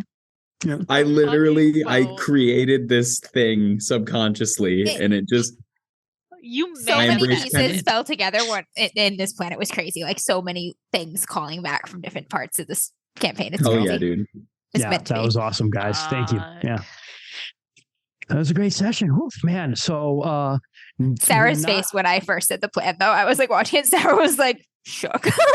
She was like, "We're gonna what?" I make a lot of these faces. fuckers. Yeah. Yeah, if you just listen to us on the podcast, you don't realize how much of a muppet I am when you see my face. I'm with you, Sarah. I make a lot of facial expressions too. I get Yeah. you. They're mostly those of shame and disgust whenever I speak. No, stop. No, he's right. No, he's right. He's right. It was one of our most wholesome sessions too, though. It was very sweet. We finally made it happen, T-Roy. I dropped some things in there that I was surprised about. Before I was like, nah, we're just gonna be alone because you're gonna be practicing cooking for that dinner. I thought I saw Jess about to be like that she had an idea for them being together. Now I don't know what it was gonna be. Foiled. I like Bryn. She's writing a lot right now. Especially after seeing some The parents. weirdos got together. Yeah, I know you guys actually said it. You guys said the words. They said the L word. They They did said it. the words. But he's hooking up without us. Descara is over here just surrounded by a Harlem. A Harlem? Yeah, Harem. both. Harem. A harem. Whatever. Harlem. Harlem. There's The Harlem. holes. No, he's surrounded by the Harlem Oh, that's right. Globetrotter. 15 bulls and 1 cow. Yeah. It all comes back. Wow. That poor cow. I love it. So next session actually will not be the finale. We're doing a holiday special. Yep. Which Rainey is running because I do need a little break and I need a little extra time to prepare all the brilliance that my players came up with. So next session will be the DMs After Dark holiday special where we're going to do a parody of like Hallmark Christmas movies. It's just going to be pretty cool. I'm actually really excited about it. And then that session after that will be the 6th season finale. And then there will probably be, I think, one more session that's just like an epilogue session for it, which is really, it's the first session of Company of the Dragon, but I think it works better as the ending of 6 seasons personally. So we're going to do that. I don't know. That's all I have, Sarah. I'm kind of like amazed at how awesome that session was. It was awesome. Yeah. Yeah, He needs we're more gonna do time a to little, plan for me taking everything totally off script. We're gonna do a little It's something fine. special too for the holidays episode. That's correct. Yep. Yes. We will discuss that though next So time. be viewers. Say- That's all we need to say. Be Yeah. viewers. I was gonna say I don't know what the special thing we're doing is, so now I'm worried. Oh no, fine. It's fine. You know what it is. It's fine. So I think the 29th, Raz Fox. Yeah. I think so. We'll talk because it kind of depends if people are traveling on the holidays and stuff. So probably, but we'll talk. Probably. Yeah, probably. Kent and I's finale for Tangled Blessings just dropped today. This is the end conclusion of our 4 years at a dark Yeah, and academy. I listened to the character creation, but I haven't listened to the rest. But I really need to because it was like I heard such good things about it. Yeah, so. I mean, the game blew us away. I Mhm. also think that the ending was not what I thought it was going to be at all. Like the direction of this game it just was not in a good way. Like, Hell yeah. I actually, Jess, I have to text you something that I thought of afterwards that would resonate with your character in Tangled Blessings. spoilers, it's real sad. Oh, man. Shit. It was, oh, geez. Okay. Yeah. But yeah, so that's out today. Go get a listen if you want to be sad, I guess. All right. But let's wrap this show up. Thank you everyone so much for joining us on the wildest, most heart-pounding yet wholesome episode of DMs After Dark. If you enjoy us here and you want to keep up with us and get notified when we go live on Twitch, you can hit the follow button. All you need is a Twitch account. That part's free. If you want to give us money, which you do not have to do, you can subscribe for $5 a month and you will get a happy little subscriber badge, as well as 2 little emotes, one of them being the Detective 20, so you can use our homeboy favorite man on the planet other than you kind Cornelius on every single Twitch channel you want to go visit and spread the Detective 20 love. If you have Amazon Prime and you have Amazon Prime hooked up to your Twitch account, you can give us 5 of Jeff Bezos's dollars and you get the same benefits, but Way it's better. Jeff Bezos's money instead. Yes. You can And follow. really, he doesn't need any more than he has. He really That's doesn't. right. Skim some from Like the horde. stealing from a dragon's hoard. That's right. Only literally, he has more.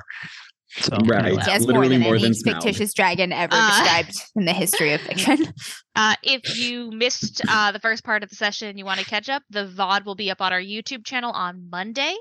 So you'll be able to watch all our Muppety faces as Rue drops the rock down. You can follow us on all of the social medias: Facebook, Instagram, Twitter, Blue Sky. We are on Blue Sky now. If you just search for DMs After Dark, that'll be us. You'll recognize the Detective 20 logo and all the good shit. Someone And my astounding haircut. within like 3 days of us being on Blue Sky, someone already tweeted the Crimson Bat at us. I'm like, you little fuckers. Oh yes. Oh, This is God. amazing. The I fucking love them. vicious. Yes, I fucking love them. So also off one of our listeners who like messages us on Facebook for a while is actually getting a 3D printed 100mm bat that he's going to try to like get a mini of like the Red Goddess to put on and paint. And I was like, you better send me pictures of this thing when you see it. That Make sounds it, because fantastic. yes, I need to see that.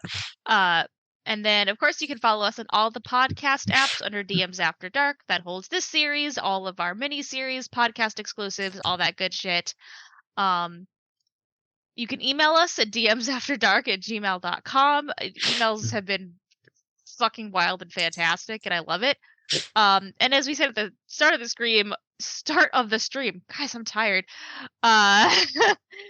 So many of you had us in like your top percentages in Spotify for podcasts, which is fucking wild. We were the top podcast this year for 19 people. What? Like that's how many Bless you, people we 19 average. weirdos. We love you. Yeah, that's more people than we 19 average people a have stream. never liked me ever Our in the people. history of my life. I was like, that's more than us. So like, Yeah. there are people Yeah, out it's there. definitely not us. Yeah, it's So, definitely like, not us. You like us, you really, really like us, and that's so fucking amazing, and we really appreciate it. Thank you, everyone. Do tell us what condiments we and your favorite NPCs are. I am actually interested. Yeah, in Yes. we this. would love to- Literally email us. That would What be amazing. condiments are we? Yeah, I know I'm whether mayo. it's us as people, your favorite characters of ours, favorite NPCs. Just associate condiments to anything related to our Anything. streams. We all I love need to it. know. This I is love this vital idea. information. Send it to us on whatever social media. Please. This is hilarious. Reese's Elmer's non-toxic glue. It's not a condiment, but you can eat it. But it's Tyrese. Condiment, but you can eat it. And that's why Arissa is aloe vera. Aw, Oh. Ketamine. just Orajel. You could put it Before on I a cracker. lose my mind. Have a good night, everyone. And until next time, Bye. what blanket would you make your favorite people? And then maybe make it for them. Blankets Or are buy nice. one for them if you're not crafty, you know. Yeah, give Blankets. blankets. Blanket that counts. Give your friend a butchered animal. Blanket your Thanks friends all. with love. Good night. Good night, everyone. Oh, Good night, everyone. right.